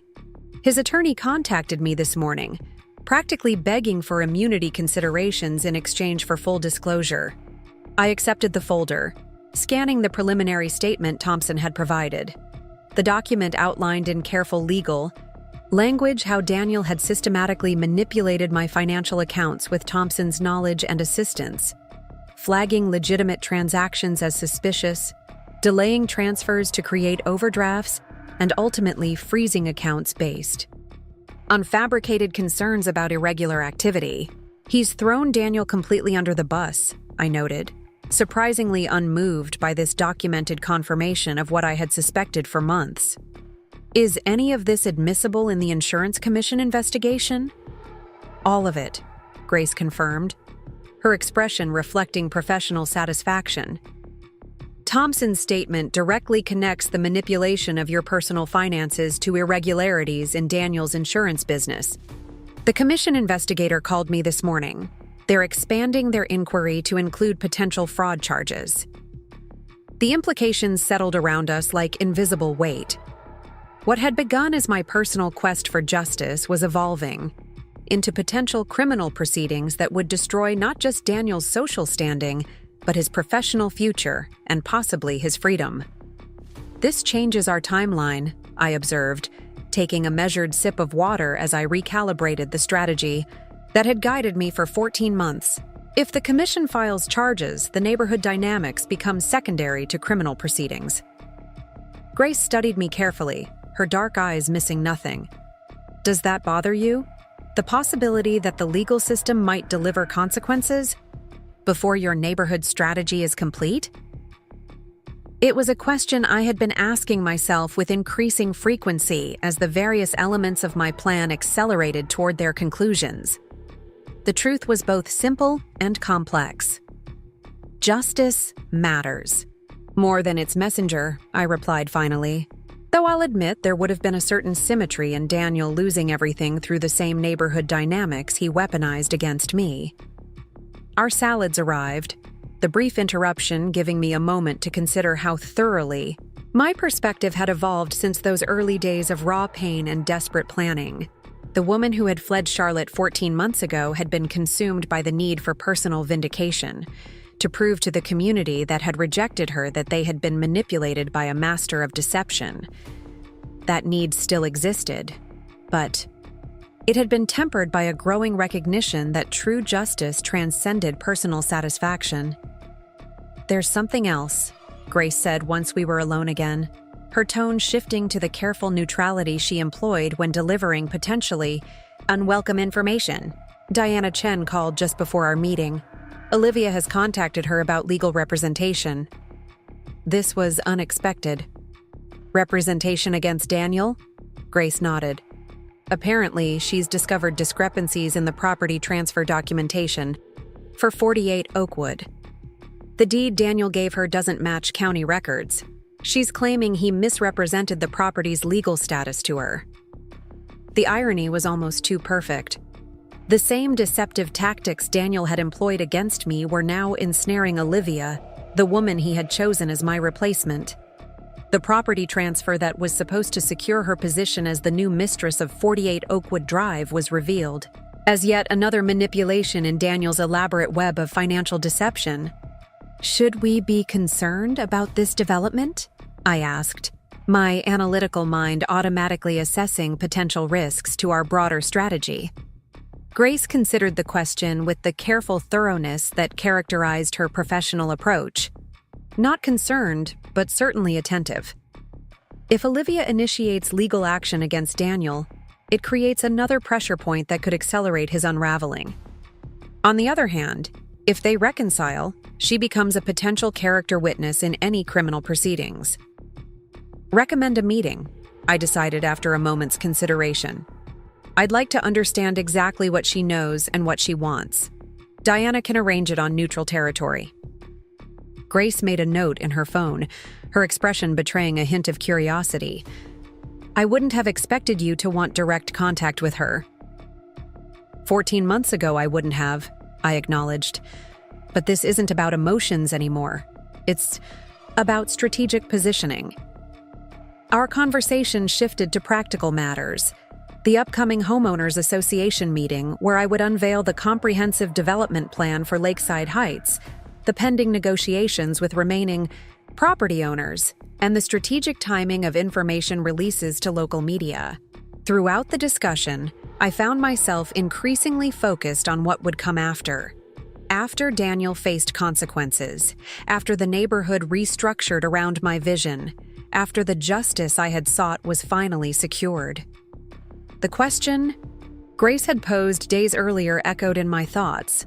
What does victory look like beyond revenge? As we finished our lunch, my phone buzzed with a message from Claire. "Dee showed up at Community Center demanding to see you.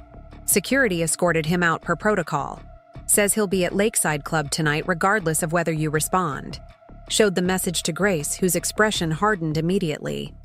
"Classic intimidation tactic," she observed. Creating a public scene to reassert control, then demanding a meeting on his territory. "I strongly advise against going alone."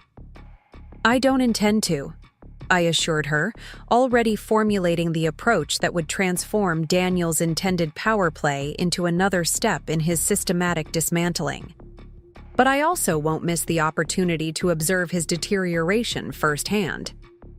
Grace signaled for the check, her expression reflecting professional concern. "Just remember that cornered animals are at their most dangerous. Daniel's facing potential, criminal charges, public humiliation, and financial ruin. There's nothing left for him to lose." "Except his freedom," I noted quietly, which makes tonight's meeting both an opportunity and a calculated risk.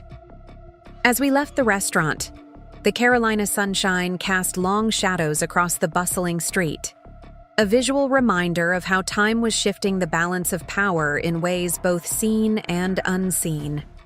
My driver waited at the curb, another element of the carefully constructed image I had created for my return to Charlotte, a woman whose resources and influence expanded far beyond what Daniel and his allies had believed possible. "I'll have security detail arranged for the Lakeside Club," Grace said as we parted, her tone making it clear this wasn't a suggestion but a professional requirement. "And Emma," she paused, her expression softening slightly.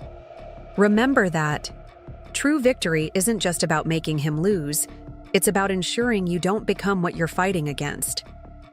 Her words followed me as I settled into the back seat of the Audi, directing my driver to take me to my temporary office in downtown Charlotte. The afternoon would be devoted to finalizing details for the Homeowners Association meeting that would solidify my control over Lakeside Heights' future.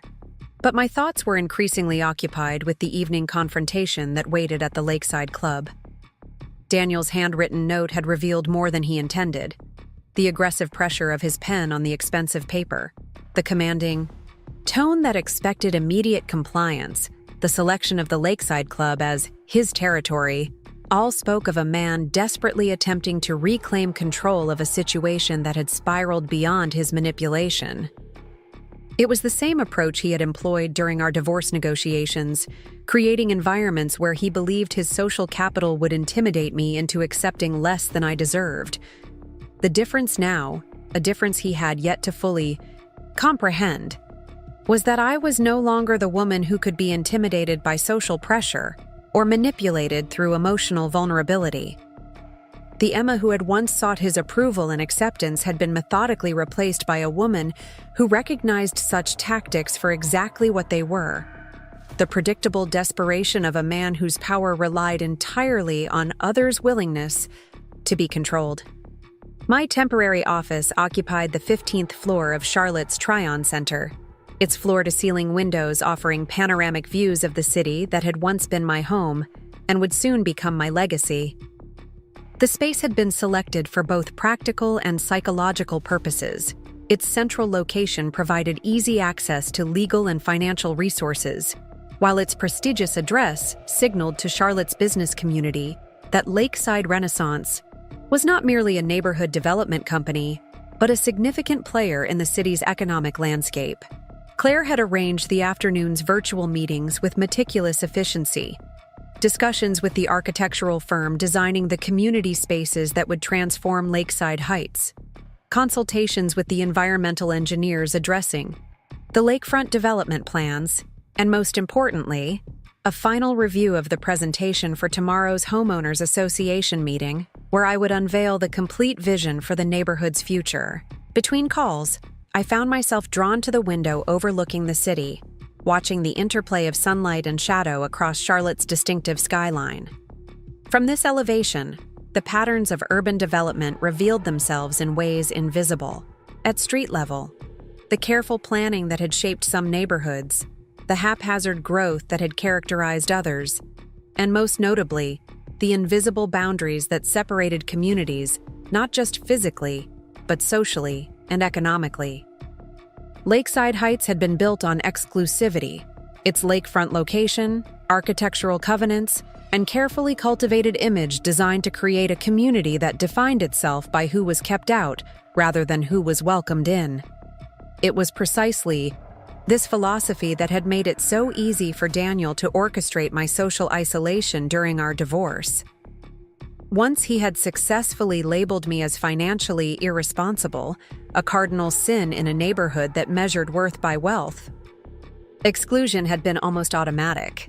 The community I envisioned would maintain the neighborhood's physical beauty while transforming its underlying values, creating spaces that fostered genuine connection rather than superficial status, implementing programs that expanded access rather than restricting it, and most importantly, establishing governance that protected vulnerability rather than exploiting it for social advantage. My phone buzzed with a message from Diana Chen. Meeting with O arranged for tomorrow, 10 a.m. at my office. She's coming alone and has requested confidentiality from both D and U. This development added another layer of complexity to the already intricate web of relationships and power dynamics surrounding 48 Oakwood Drive. Olivia's request for confidentiality suggested she was operating independently from Daniel, a significant shift from her previous role as his carefully controlled partner in my replacement. I confirmed the meeting time, then turned my attention to preparations for the evening's confrontation at the Lakeside Club. Daniel's demand for a meeting on his terms required careful strategic consideration. Every element from my arrival, timing to my attire would communicate subtle messages about the shifted power dynamic between us. The Lakeside Club had once been the center of our social world, its exclusive membership a mark of arrival in Charlotte's upper echelon. During our marriage, Daniel had leveraged the club's networking opportunities to build his insurance business, carefully cultivating relationships with the city's financial and legal elite. It was also where he had first introduced Olivia as his client, months before our separation, establishing her presence in our social circle long before revealing her true role in his life. My membership had been among the first casualties of our divorce, not officially revoked, but made so uncomfortable through whispered conversations and subtle exclusions that I had stopped attending, exactly as Daniel had intended. My return, tonight as the controlling force behind Lakeside Heights' future, would create precisely the kind of social disruption that Daniel had once used against me. A public demonstration of reversed fortunes that would resonate throughout Charlotte's business community. As the afternoon meetings concluded, I finalized my strategy for the evening, selecting a midnight blue sheath dress that conveyed both professional authority and deliberate contrast to the cocktail attire that had been my standard during my marriage. The dress, like everything in my carefully reconstructed life, was a statement of transformation, of identity reclaimed rather than defined by relationship to others. My grandmother's vintage brooch completed the ensemble, its antique, silver setting and deep blue sapphire a connection to the family legacy that had ultimately funded my resurrection.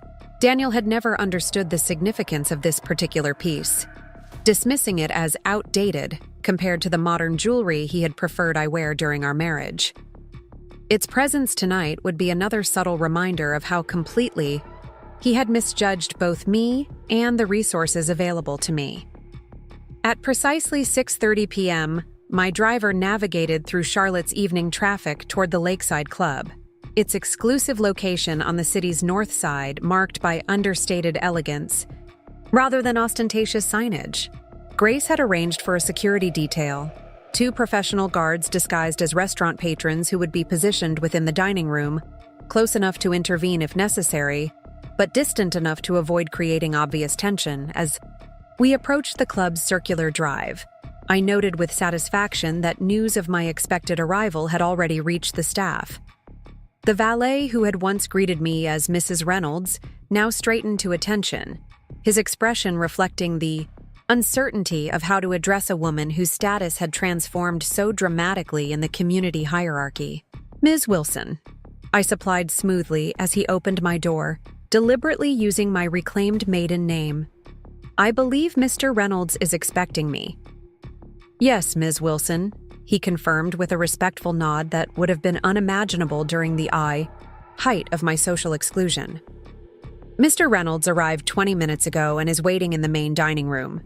The selection of the main dining room rather than a private space was a calculated choice on Daniel's part, an attempt to leverage public scrutiny as a constraint on our interaction. During our marriage, difficult conversations had always been scheduled in private settings where his manipulation couldn't be witnessed by others. His choice of a public venue suggested he believed social pressure would work in his favor, preventing me from speaking too directly about his deceptions. What he failed to understand was how completely the power balance had shifted. The same community that had once enabled my isolation would now witness my ascendance. The same social pressure that had once silenced me would now constrain his responses. I entered the club's elegant lobby, noting how conversations paused briefly as members recognized me, their expressions reflecting combinations of surprise, curiosity, and the sudden recalculation of social alignments that characterized Charlotte's upper circles when power dynamics shifted. The maitre d' approached immediately, another indication that my arrival had been anticipated with unusual attention. "Ms. Wilson, welcome back to the Lakeside Club." He greeted me with the practiced warmth of a professional who understood that yesterday's outcast might be tomorrow's patron. "Mr. Reynolds is at his usual table. Would you like me to escort you?" "Thank you, James," I replied, deliberately using his name to signal both familiarity with the club and awareness of staff as individuals rather than merely service providers. Another contrast to Daniel's approach. I remember the way. The main dining room opened before me, its cathedral ceilings and wall of windows overlooking the lake, creating an atmosphere of understated luxury. Daniel sat at his preferred table near the center of the room, a position he had always selected for maximum visibility among the club's influential membership. Even from a distance, I could see the tension in his posture. the too straight back and slightly too firm grip on his whiskey glass betraying the effort required to maintain his appearance of casual confidence. He had chosen his wardrobe carefully. The charcoal suit and blue tie that had always generated compliments from business associates. His university tie pin displayed prominently as a reminder of connections that had opened doors throughout his career. Everything about his presentation was designed to reinforce his self-image as a man of substance and influence. I paused momentarily in the dining room entrance, allowing the scene to unfold naturally. As anticipated, conversation stilled as members noticed my arrival, the ripple of recognition spreading across the room until it reached Daniel. I watched as he became aware of the shifting attention, his head turning to locate its source, the momentary widening of his eyes the only visible evidence of surprise before his practiced social mask reasserted itself. He rose as I approached, the automatic courtesy ingrained through years of social conditioning. "Emma," he greeted me, his voice carrying the forced casualness he employed when attempting to establish control of uncertain situations. "You're looking well. Success agrees. With you." "Daniel," I acknowledged with a slight nod, taking the seat across from him before he could attempt the performative gesture of helping with my chair. A small but deliberate reclaiming of agency in our interaction. "Thank you for selecting such a public venue for our discussion. I appreciate the transparency." The subtle emphasis on transparency registered in the slight tightening of his jaw, a tell I had learned to recognize during our marriage whenever a comment struck too close to uncomfortable truths. A server appeared immediately, another indication of the unusual attention our meeting had generated among the club staff. "Sparkling water with lime," I ordered before Daniel could attempt to control this interaction by ordering for me as he had habitually done during our marriage. "No ice, please." "And another Macallan 18 for me," Daniel added, his selection of premium scotch, another element of the image he worked so diligently to project, the successful businessman with refined tastes and the resources to indulge them. As the server departed, I noted Grace's security detail had positioned themselves at strategic locations within the dining room, close enough to observe but distant enough to avoid drawing attention. Their presence provided a foundation of security that allowed me to focus entirely on the psychological chess match that was beginning to unfold. "I'm surprised you came," Daniel began, his tone suggesting he was conferring a favor by meeting with me. "Especially after your rather dramatic performance at the community center yesterday. I wouldn't have expected you to be interested in reasonable discussion after investing so heavily in theatrics." "Reasonable discussion has always been my preference," I replied, maintaining the calm professionalism that had replaced my emotional reactivity of 14 months ago, though I find it rarely achieves meaningful results when one party is committed to deception. The direct reference to his pattern of dishonesty registered as another slight tightening of his jaw, quickly, masked by a practiced smile that had once charmed me but now revealed itself as the performance it had always been. "Always so dramatic," he said dismissively, employing the minimizing technique he had used throughout our marriage to undermine my perspectives. "This situation doesn't require all these elaborate maneuvers, Emma. Property disputes are resolved through straightforward negotiation, not community theater productions." Our drinks arrived, providing a brief pause in the opening gambits of our conversation. I noted how several nearby tables had subtly adjusted their positions to better observe our interaction without appearing to eavesdrop, the social equivalent of slowing down to witness a collision, drawn by the inevitable fascination of conflict among their peers. "You mentioned having a proposition," I reminded him after taking a measured sip of my water, deliberately bypassing his attempts to characterize my actions as emotional rather than strategic. "I'm here to listen to it. Though I should note that any discussion regarding 48 Oakwood Drive should include Ms. Chambers as the property's legal owner of record." The mention of Olivia by her surname rather than familiar address was deliberate, establishing professional distance from a woman Daniel clearly expected me to view as a romantic rival rather than a business counterpart. More importantly, the Reference to her legal ownership acknowledged information Daniel didn't realize I possessed: that the property transfer had been legally recorded despite the discrepancies Olivia had apparently discovered. Olivia's involvement is temporarily limited while she deals with family matters in Raleigh, he replied smoothly, though the slight adjustment of his tie betrayed discomfort with the subject. As her financial advisor, I'm authorized to discuss matters related to the property. The fabrication was so predictable it almost inspired pity. Daniel had built his entire professional and personal life on the assumption that those around him would accept his versions of reality without verification, a strategy that had served him well until encountered by someone with both the motivation and resources to investigate beyond his carefully constructed narratives. How convenient, I observed, allowing just enough skepticism into my tone to register without becoming confrontational. Though I'm curious about what financial advisory credentials you're operating under, given the Insurance Commission's ongoing investigation into your business practices. The reference to the Commission investigation landed with visible impact, a momentary freeze in his expression before he recovered, reaching for his scotch with a hand that betrayed the slightest tremor before steadying. Regulatory reviews are standard in our industry, he dismissed with forced casualness. Nothing but procedural box-checking by bureaucrats who barely understand the business models they're evaluating. I believe Harold Thompson has a different perspective on the nature of the investigation, I replied, the deliberate reference to his banking accomplice calculated to demonstrate the extent of my knowledge about his operations. His deposition on Thursday should clarify matters considerably. Daniel's glass paused halfway to his lips, the first genuine surprise registering in his expression before the practiced mask of confident control reasserted itself. Harold's always been high-strung, he commented, attempting to dismiss the significance of this development. He overreacts to routine inquiries, always has.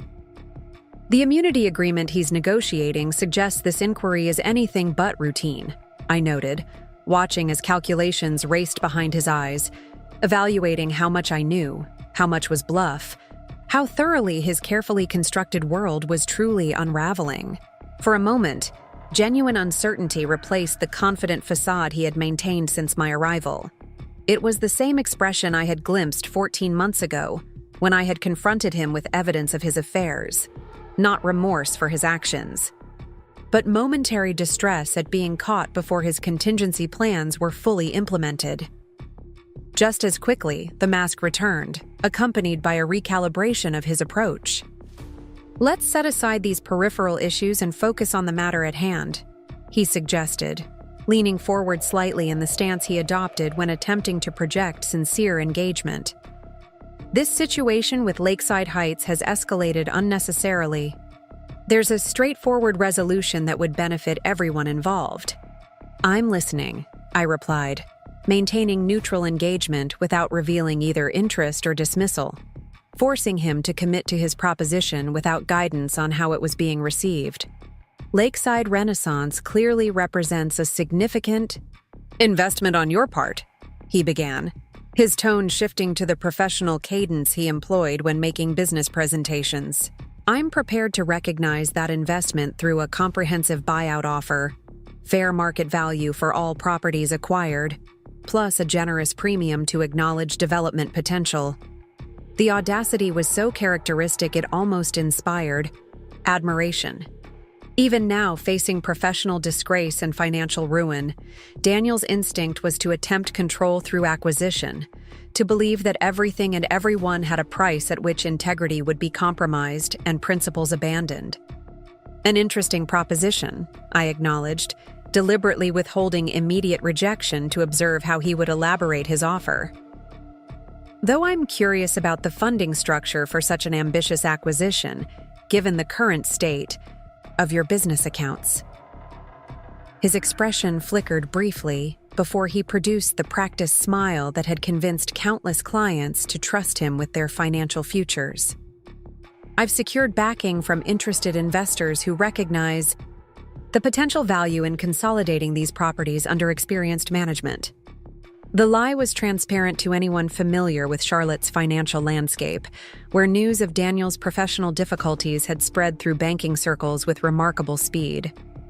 No legitimate investor would consider backing his acquisition. Attempts while the Insurance Commission investigation remained active.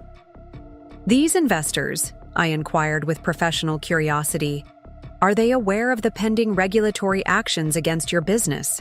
Or the potential criminal charges being considered by the district attorney's office regarding fraudulent financial transactions? The calm delivery of these devastating revelations, information Daniel clearly hadn't realized was public knowledge, shattered his composed facade momentarily. His hand tightened around his glass, knuckles whitening with suppressed emotion before he managed to reassert control.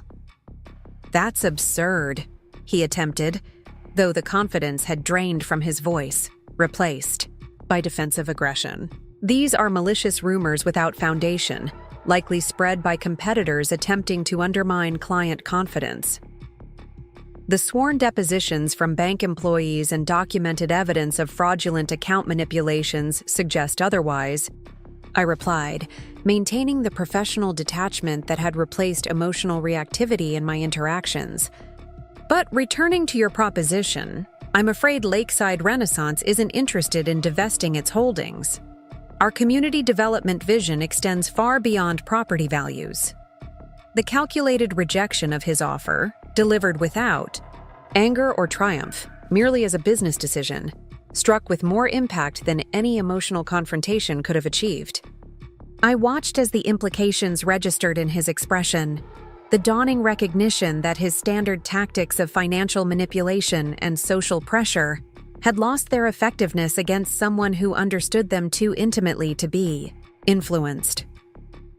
"This vindictive campaign won't end well for anyone," he warned, abandoning pretense as frustration overcame his practiced control.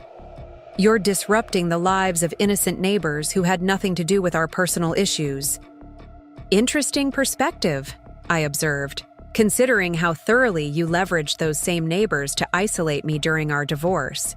Though I suspect Richard Taylor might dispute being characterized as innocent in this situation, given his role in advising you on asset concealment strategies."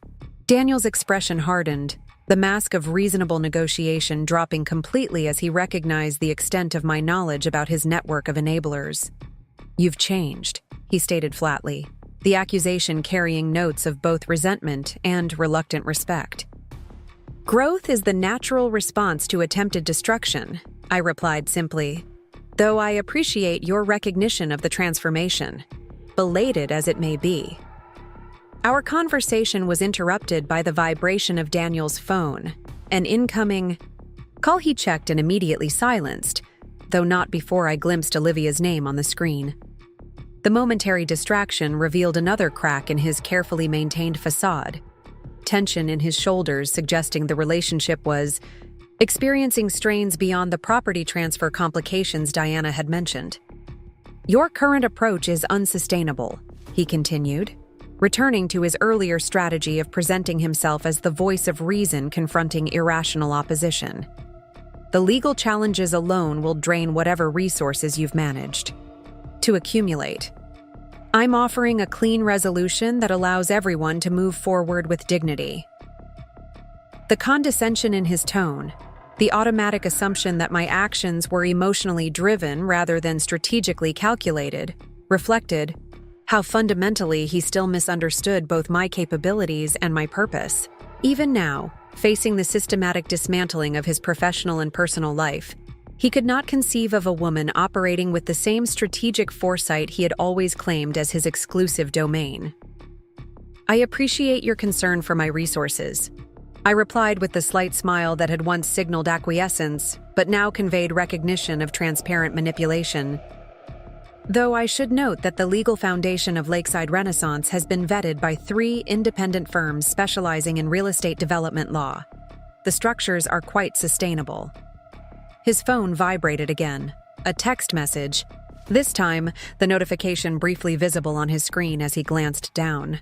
The content wasn't visible from my position, but his reaction, a momentary tensing followed by deliberate dismissal, suggested additional pressure points were activating in his increasingly unstable world. "This conversation isn't productive," he concluded abruptly, the forced composure of his expression betrayed by the underlying tension evident in his posture. "You've clearly committed yourself to this destructive path regardless of collateral damage to the community." "On the contrary," I corrected him calmly, "the community development plan being presented at tomorrow's Homeowners Association meeting addresses precisely the damage that exclusionary practices have inflicted on Lakeside Heights. Sometimes true growth requires examining the foundations we've built upon." As I rose to signal the conclusion of our meeting, I noted with distant satisfaction how thoroughly the dynamics of our interaction had reversed. The man who had once commanded both our relationship and his social environment now found himself unable to control even this brief conversation, reactive rather than directive, defensive rather than authoritative. "This isn't over," he stated, the same phrase he had employed during our divorce when financial demands exceeded his prepared concessions. "There are aspects of this situation you haven't considered." Always the case in complex negotiations. I acknowledged with professional courtesy, gathering my small clutch as I prepared to depart. "Though I suspect the most unconsidered factor in this situation has been your assumption about my capabilities and resources." As I turned to leave, I delivered the final calculated revelation of the evening, information that would ensure Daniel's night would be consumed by urgent damage control rather than strategic planning. "Oh, and Daniel? I'm meeting with Olivia tomorrow morning at Diana Chen's office. She's quite concerned about discrepancies in the property transfer documentation you provided. I look forward to clarifying the actual legal status of 48 Oakwood Drive for her." The controlled shock that registered in his expression confirmed what I had suspected. Olivia had not informed him of her independent legal consultation or the planned meeting, creating another fracture in his support system at the moment he most needed stability. I walked away without waiting for his response, aware of the attention our interaction had generated throughout the dining room. The subtle shift in expressions as I passed, from the dismissive pity that had characterized my last appearances at the club to evaluative reassessment, reflected the transformed social calculation around my position in Charlotte's hierarchy of influence. Outside, the evening air carried the first hints of autumn, a natural transition that paralleled the shifting seasons of power and consequence unfolding around Lakeside Heights. My driver waited at the curb, another element of the carefully constructed image that now defined my public presence. As the car pulled away from the Lakeside Club, I glanced back at the prestigious building that had once represented the pinnacle of social acceptance in my marriage to Daniel. The exclusive domain that had been weaponized for my exclusion would now become another stage for his unraveling, as members who had witnessed our interaction spread accounts of his visibly diminished status throughout Charlotte's interconnected social circles. The evening's confrontation had confirmed what the morning's meetings had suggested. Daniel's carefully constructed world was fracturing under pressure from multiple directions simultaneously.